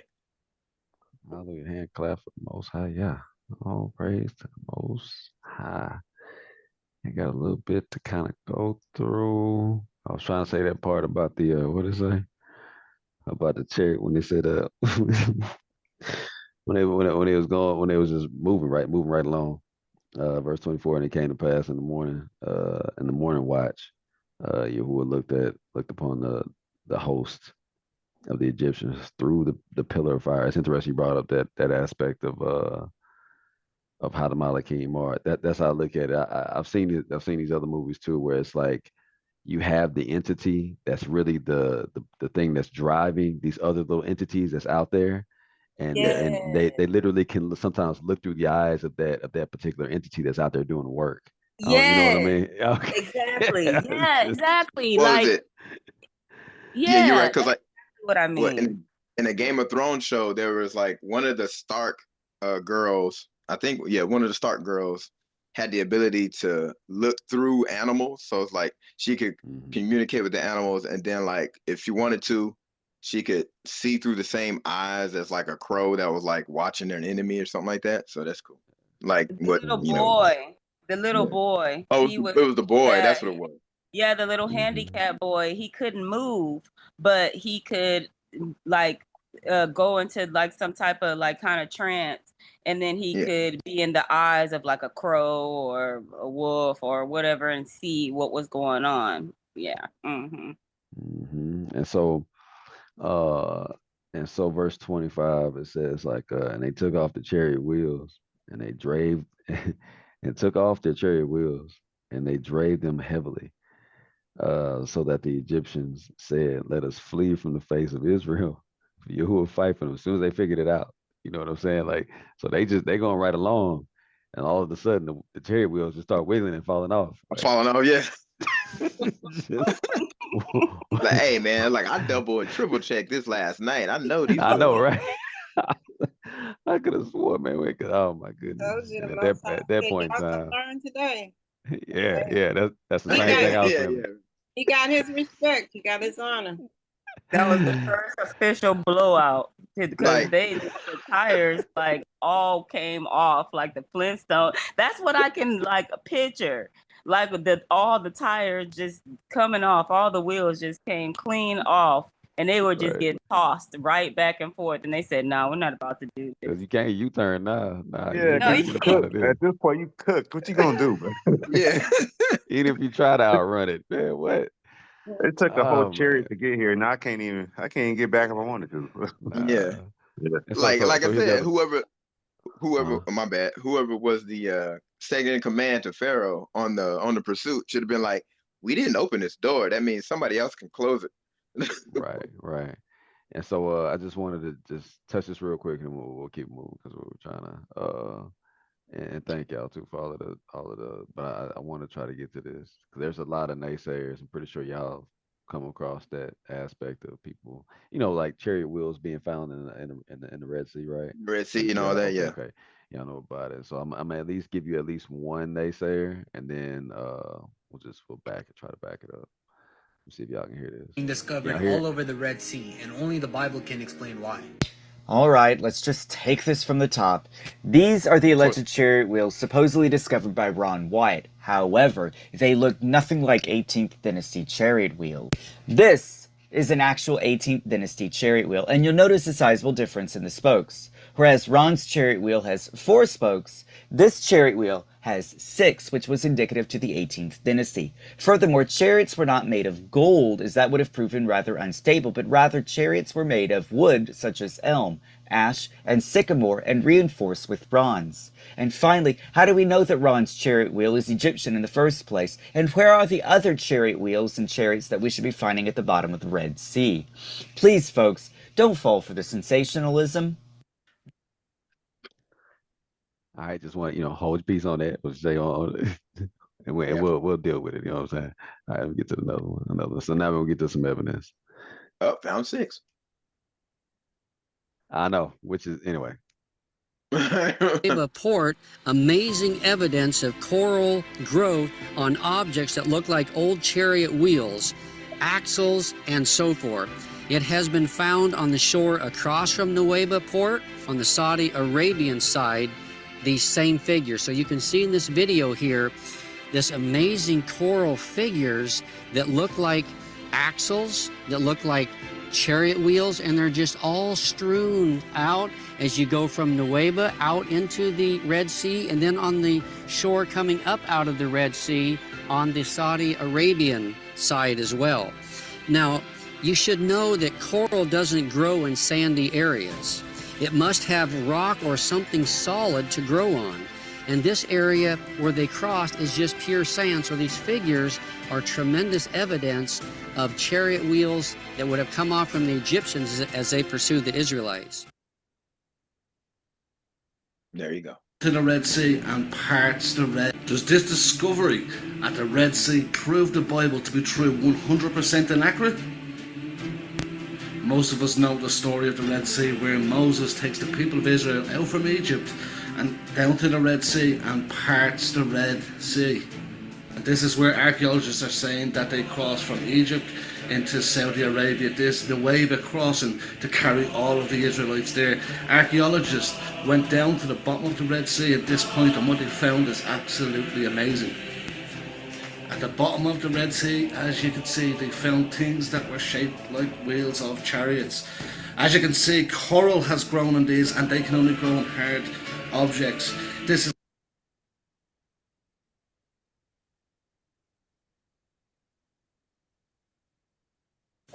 right here where this valley comes out, there's a natural waterway. It's a dry riverbed. That is called a wadi, W-A-D-I. If you went into that wadi, you would find there are rocks all over the place, but they've all been pushed out of the way to make a path. Somebody pushed all the rocks out of the way to make a path for wagons, apparently. That dry riverbed, the wadi, ends up at that white dot, which you can barely see on from this satellite map. That white dot is actually this giant beach.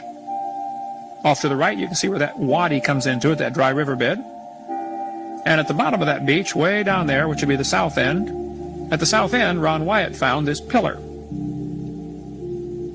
It had fallen down, half in the water. He and his sons dragged it out, scrubbed it off. A lot of it was eroded, but part of it was still readable.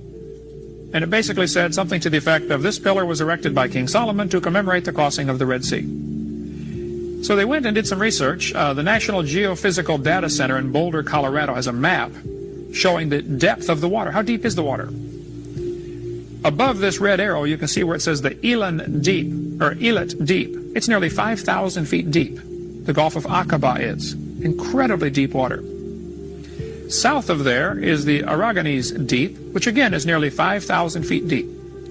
But right where that arrow is, there's a shallow place. It's only 900 feet deep, which is still pretty deep. But 900 foot in 8 or 9 miles is a nice gentle slope down and a nice gentle slope up. Easy for wagons. There's an underwater land bridge right there. He says they walked across on dry ground, 900-foot wall of water on both sides. He went out to as deep as they could go, 100 feet or whatever, 150 feet with the scuba equipment, and found all along, as far as they could go, chariot wheels with no chariots attached to them. And chariot bodies crumbling badly, poorly conditioned, with no wheels on them. They found horse skeletons and human skeletons crusted over with coral. The chariot wheels, you can see one here in this picture, it's kind of hard to see, but it's gold-plated wood, but the wood has rotted out. There's only one Egyptian dynasty that used 4-spoke, 6-spoke, and 8-spoke, all 3 types used in this one dynasty. And all 3 are found down there, or something like that. If you look at the far right, this arrow is pointing to a mountain in Saudi Arabia called Jabal al-Laws, which means Mountain of Laws. It's been labeled that for centuries.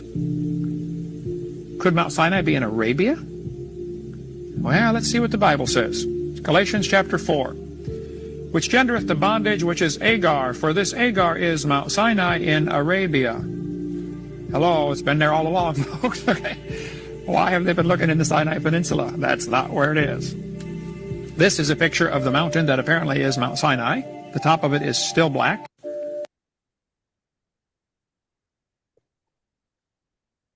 I hope y'all enjoyed that, man.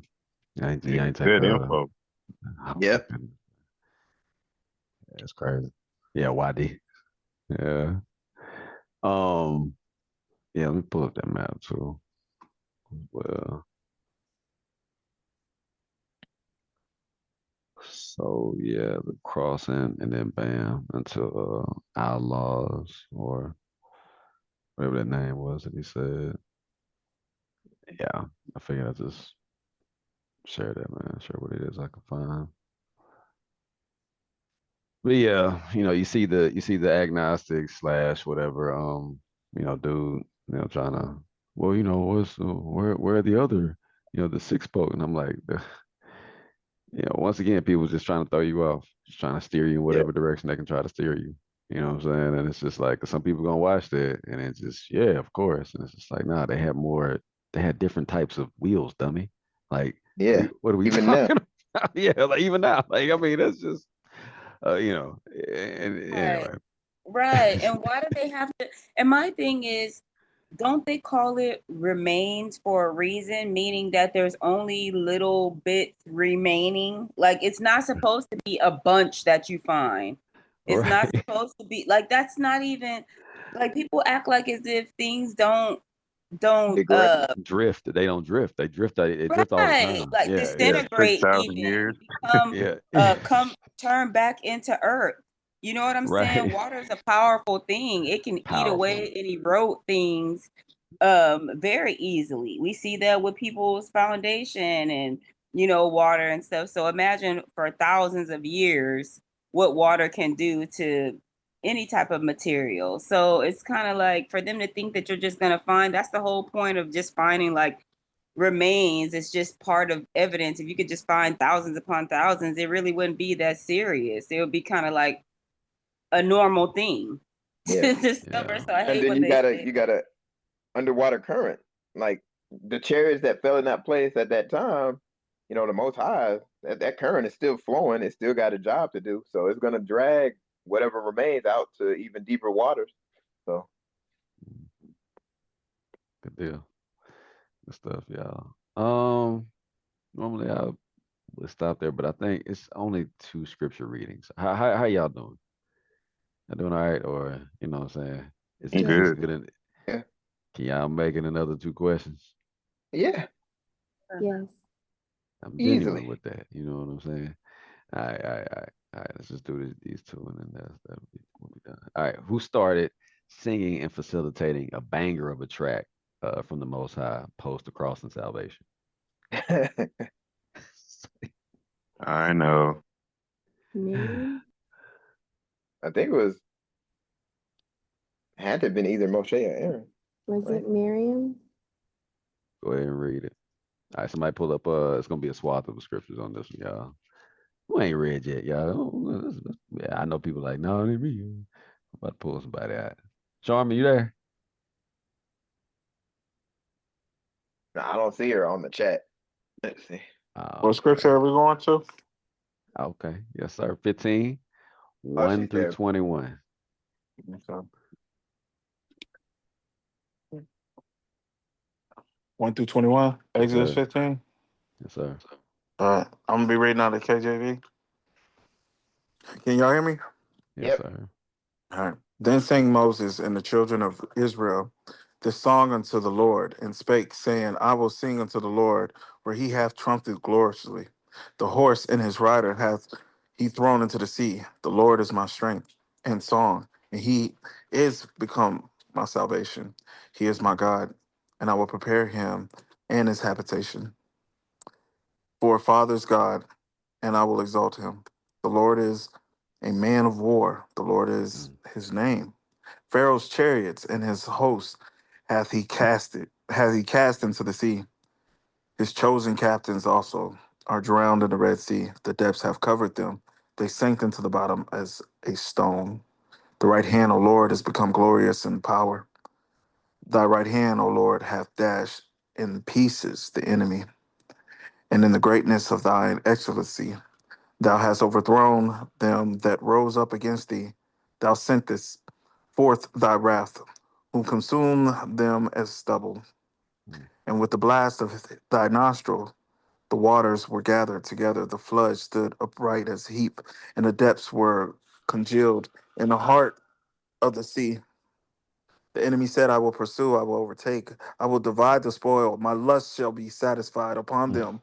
I will draw my sword, my hand shall destroy them. Thou didst blow with thy wind. The sea covered them. They sank as lead in the mighty waters.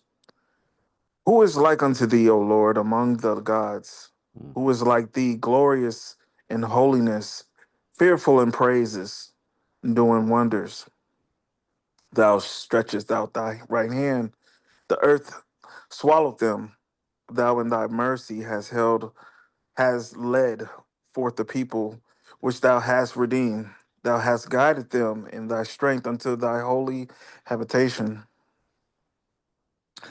The people shall hear and be afraid. Sorrow shall take hold on the inhabitants of Palestina. Then the dukes of Edom shall be amazed. The mighty man of Moab, trembling shall take hold upon them, and all the inhabitants of Canaan shall melt away. Fear and dread shall fall upon them. By the greatness of thine arm, they shall be as still as stone, till thy people pass over, O Lord, till the people pass over, which thou hast purchased. Thou shalt mm, bring them in and plant them in the mountain in thine inheritance, in the place, O Lord, which thou hast made for thee to dwell in the sanctuary, O Lord, which thy hands have established. The Lord shall reign forever and ever. For the horse of the Pharaoh went in with his chariots and with his horsemen into the sea. And the Lord brought again the waters of the sea upon them, and brought the children of Israel, and went on dry land in the midst of the sea. And Miriam the prophetess, the sister of Aaron, took the timbrel. No, am I saying that right? I want to make sure I'm You saying that saying right. it right? All right. Mm-hmm. Timbrel, Timber. right? Took the timbrel in her hand, and all the women went out after her with timbrels and with dances. And Miriam answered them, "Sing ye to the Lord, for he hath trumpet gloriously. The horse and his rider hath he thrown into the sea." Praise. Oh, that's beautiful, ain't it? Boy, that Mhm. bad, boy, that beautiful, ain't Yes, sir. it? Yeah, yeah, for sure. So I mean, yeah, I got y'all answer. I think in verse 1 of that. All right, that don't You take know what? nothing away from. Go ahead. Um, it was amazing if you read in if you go to Revelation, right? Revelation 15. I don't know if y'all heard about the Song of the Lamb also. No. Elaborate. Uh, Not for me. all right, so I'll just read it real quick. It's Revelation 15, starting at 1. It said, and this is KJV, and I saw another sign in heaven, great and marvelous, seven angels and having seven last plagues, for in them is filled up with the wrath of Yah. And I saw it as it were a sea of glass mingled with fire, and them that had gotten the victory over the beast, and over his image, and over his mark, and over the number of his name, stand on the sea of glass, having the harps of Yah. And they sang, and they sing the song of Moshe, the servant of Yah, and the song of the Lamb, saying, "Great and marvelous are thy works." And then it goes into the actual song. So if y'all wanna, if you want to check that out, then you can. It's right there in Revelation 15. 15 verse. You can start at 3. I was just giving you Okay. the top of it. Mm-hmm. That's Oh the yeah, song that we sing, y'all, just the by the song of All way. love. Moses, the We servant. sing that great and marvelous are thy works. That's the Oh yeah. song. There. It comes from Revelation 15. Hallelujah. Verse Yeah, 3 you. says the song of Moses, the servants of Yahuwah. So we're going to be singing this in the last, um, with Yahuwah, right? In the end times. Mhm. Hey. It's beautiful. Yeah, because there's a prophet. I believe I forgot where address is at, but it was saying how it will no longer say how great is Yahuwah who brought his people up out of the land of Egypt, because obviously we're going into another dispensation. Is that in Jeremiah or Are you talking let me about see. Second Ezra's 1 7 through 14, where it talks about, was it not I who brought them out of the land of Egypt, out of the house of bondage? Are you talking about that one? But they have angered that one. No, it We might be in the anticipate New the Testament. council. It was something It, similar to like saying. Go ahead. I know which one you're talking about. Saying, uh, it's basically saying no one will even remember the Exodus out of Mitzrayim because this one will be so fantastic, so marvelous that it's going to be like nobody's going Exactly. to remember that. I can't remember where it's at. Yeah. Yeah. Yeah, that's exactly what I was talking about. Um, so it is important to learn these songs, and they do have meaning to them. Most times we do songs or do little hymns within the military or after a military conquest. We always do it. Like we sing cadence. We do a lot of things that I see in these scriptures, and it just makes sense, especially if you've been in the military for like at least a day. You can see some of this stuff in there. Yeah. Good deal. Good You know deal. that Okay. that's why I am so I guess you said I'm always just because of what you said about that verse wherever it is, I forget where it is, but I'm just wondering, what are you going to do that's going to top Egypt? It just, when we look at all the things that would happen in Egypt, I can't even begin to imagine what he's going to do the second time around. I don't know about you. Yeah. I mean, you know that it's gonna be mighty. If it was a mighty hand back then, it's gonna be even mightier now. I mean, then for me, it's that same spirit that was in them Egyptians. That's what's in them folks today. I'm just gonna keep it. That's just how I feel. You know what I'm saying? I mean, we can go through the scriptures about it, and it takes a little time to get there, but yeah, like it's man, that spirit is whew. It's almost to the point where we sit up here and we read, we say that he hardened their hearts. That's what we experience. It's almost like there's a hardening of heart. People, somebody asked him one time, like, "Why do you hate us so much?" You know what I'm saying? Like, what did we do? To where you wake up and you just say, ninjas, ninjas, ninjas. I hate ninjas. Like, it's just what makes you like, operate like that. You know what I'm saying? Like, anyway, uh, real talk. Like that's certain groups are they're on the FBI's list of domestic terrorism. I mean, I know y'all know this. I ain't trying to get too heavy. I ain't trying to also get this thing. Let's finish this out. This man we can talk about it after I finish the recording. Hold on. May I share something? And by the way, I think you brought it up, Donnie. You already brought it up. The scripture was just earlier. I think it's Jeremiah 23. What you said Jeremiah, Shafir, and 7 and 8, whenever. But yeah, go ahead, Donnie.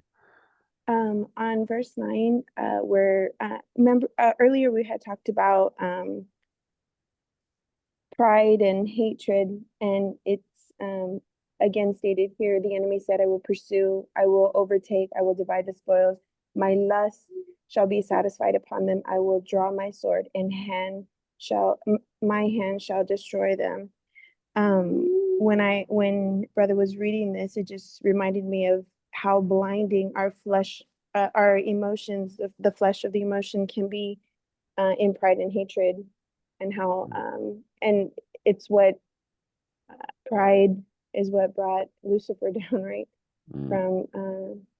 from heaven. So I just wanted to point that out. Verse 9. Deal. Deal. Thank you. All right. Last one. Yeah, last one. What was Yah's promise to the Israelites at this time when they got what they prayed for at Marah? What was the promise that the Most High gave them? All right, let's go ahead and read it. And let's finish. Oh, I was trying to finish that. It's really 22 through 27. If somebody can get that. I said 15, 21. I mean, I can get it. Yes. Okay, this is from the Sefer. So Moshe brought Yasharel from the Red Sea, and they went out into the wilderness of Shur. And they went 3 days in the wilderness and found no water. And when they came to Marah, they could not drink the water of Marah, for they were bitter. Therefore, the name of it was called Marah. And the people murmured against Moshe, saying, What shall we drink?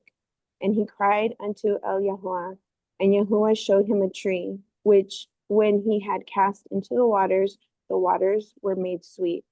There he made for them a statute, and an ordinance, and there he proved them, and said, If you will diligently hearken to the voice of Yahuwah El-Hakim, and will do that which is right in his sight, and will give ear to his commandments, and guard all his statutes, I will put none of these diseases upon you, which I have brought into the Mitzrayim, for I am Yahuwah Rafika, right? Yep. Rafika, okay. Right. And they came to Elim, which were 12 wells of water, and 70 palm trees, and they encamped there by the waters. That's it. That is it. Yep. Promise. What's cool about that is all you gotta do is just the voice. Listen to that still voice. Um, give ear to the commandments. Good night. I know, right? I Like mean, just give ear. Like, come on now. Yeah. Mm-mm.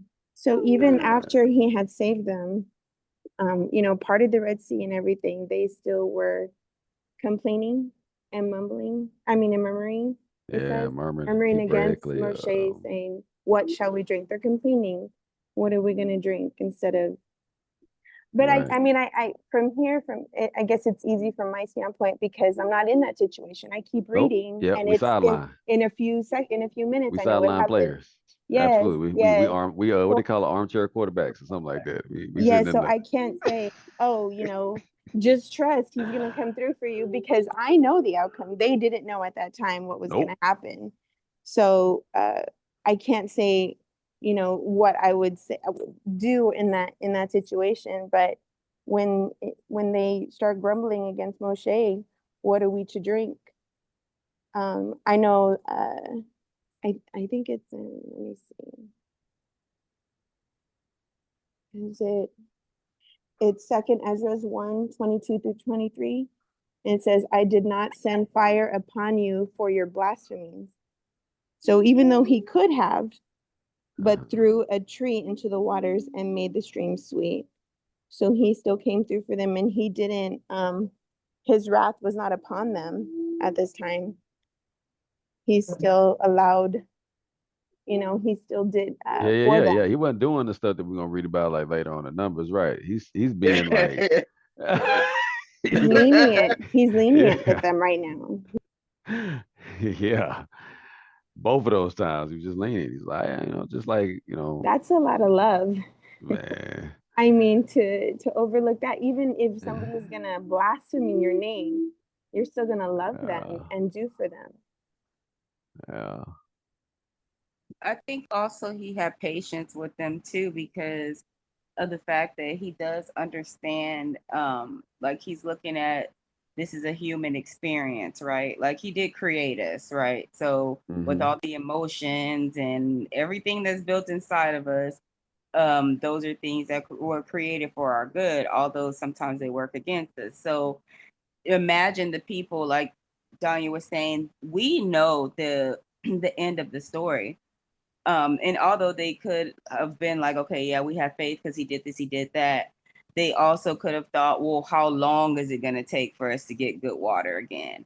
Because there has been time in between all these things are happening. We're just reading it, but they were living it and going through moment after moment after moment. You know what I mean? Like, and so imagine how many things have had to happen to us to build our faith in the Most High. We didn't just have faith just from the get-go. Our faith is built because we've experienced things and he continues to show up for us. But even still today, we can kind of like get discouraged as well, to where we're like, oh man, it's just one thing after another. And we'll remind ourselves and say, okay, but I know that the Most High is going to come through because he always does. Like, but we may have a moment of like doubt, but immediately turn and remember, he always shows up for us. That's it. It's also, I feel, a good reminder because they came from never lacking. They just left, Egypt, and they didn't lack. They had food, outside of they their ass had being whooped. water. Right. They didn't lack food, they didn't lack water, they didn't lack those necessities. So they're going into the wilderness, they're following Yah, and they don't see, what he is going to provide for them or what he can provide for them. And so I think it's a good reminder to us to never really be comfortable here in our captivity, in the land of our captivity. You know what I mean? Bingo. Even though we have everything available to us. Oh, of course. We have water. We can go to the store and buy water. Why We can go even and buy go anywhere food, else? You know what I'm saying? Honduras. Why go there? You know? Mhm. I mean, I already know the deal, and I'm like, yeah, man, what the heck? I get the heck in a heartbeat. We If I have had the all these things, opportunity, yeah. shoot, Yeah, But they didn't. They didn't have that. yeah. we are those. We are our ancestors, You ain't lying. and we also very spiritual, but we also very very carnal also because uh we have gotten so our physical comfort has become a priority, you know, Mm-hmm. and and it's even though we know sometimes that some of the things that we enjoy is not good for us, but it feels good.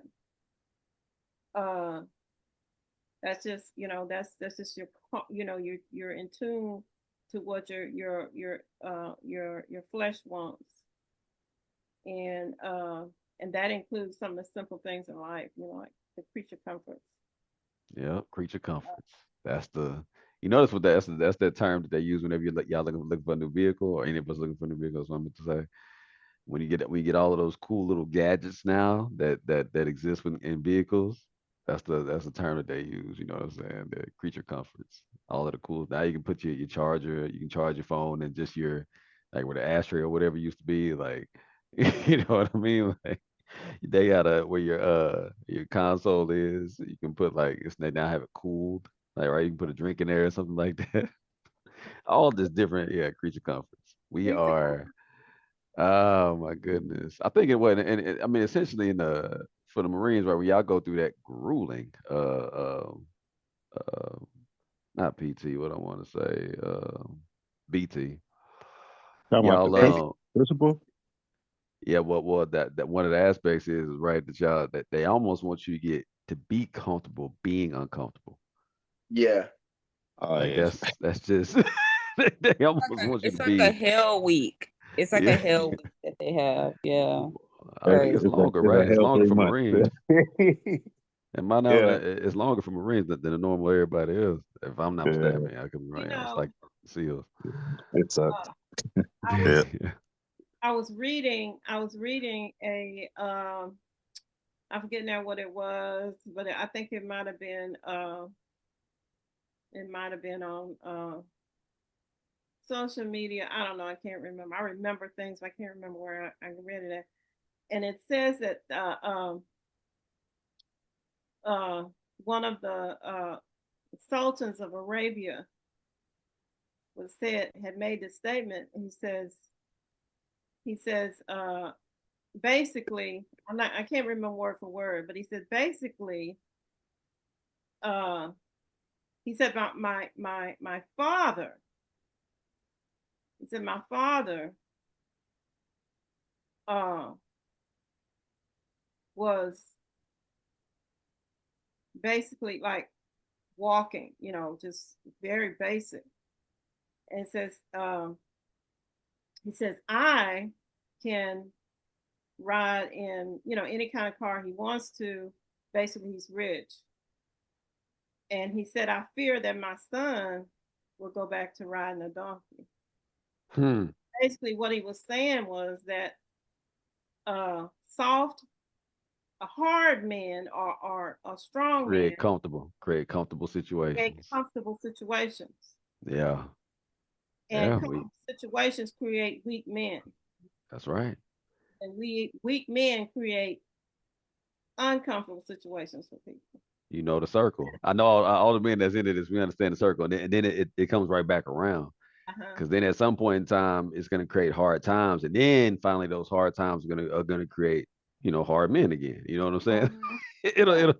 It just goes in this ever ending circle. You know what I'm saying? And yeah, we're at a point we're kind of at that point where like yeah, it's everything's too easy right now. So yeah, yeah. I have a question. What's happening? Oh, is it concerning a lesson or something else? No, it's concerning the lesson. Okay. On 15, where it says, Then the Duke of Edom shall be amazed, the mighty men of Moab trembling shall take hold upon them. All the inhabitants in Canaan shall melt away. Is this talking about what's going to happen, or did it happen then? Well, they end up saying the Duke shall be amazed. Shall be. So it's not Mhm. happened. I mean, it's not happened yet, and this is about what's going to happen at the return of Yahushua. Within the song. Oh, I don't know as far as with the return of Yahusha, but I'll say in the future prophecy, yes. Okay, because it says that they shall melt away. So is he casting them into the lake of fire? Is that what it's talking about? Can I try to Away. answer this question? You can go ahead. Yes, ma'am. At this time, it wasn't just Egypt and Israel. All the nations round about knew what was going on, because this didn't happen like overnight. And you know how many people went into Egypt to trade, and they would leave. And so when they leave, they go back to their country. They would tell their countrymen what was going on in Egypt. Mm-hmm. They people round about Egypt, the other nations round about Egypt, knew what was going on in Egypt because of that, and they knew that the things that was going on with Moshe and Pharaoh, the Israelites. So it wasn't just Israelites and Egyptians. There were also other nations in Egypt. Mm-hmm. They were in there trading or living for a while or whatever they was doing. Mm-hmm. And they were going in and out of Egypt. And so they knew what was going on in Egypt. And probably some went in and they said, "Woo!" And they went back to their own homelands and told people, "Woo, Egypt is wasted." Okay. Yeah. Because it continues, fear and dread And shall fall like upon them. So when it says them, it's talking about the nations. By the greatness of your arm, they shall be as still as stone. So they're in awe, basically, of what he's doing. Okay, till your people pass over. So until your people pass over, that's then. And that's foreshadowing even for when he returns, correct? Till your people pass over, O Yahuwah, till the people pass over which you have purchased.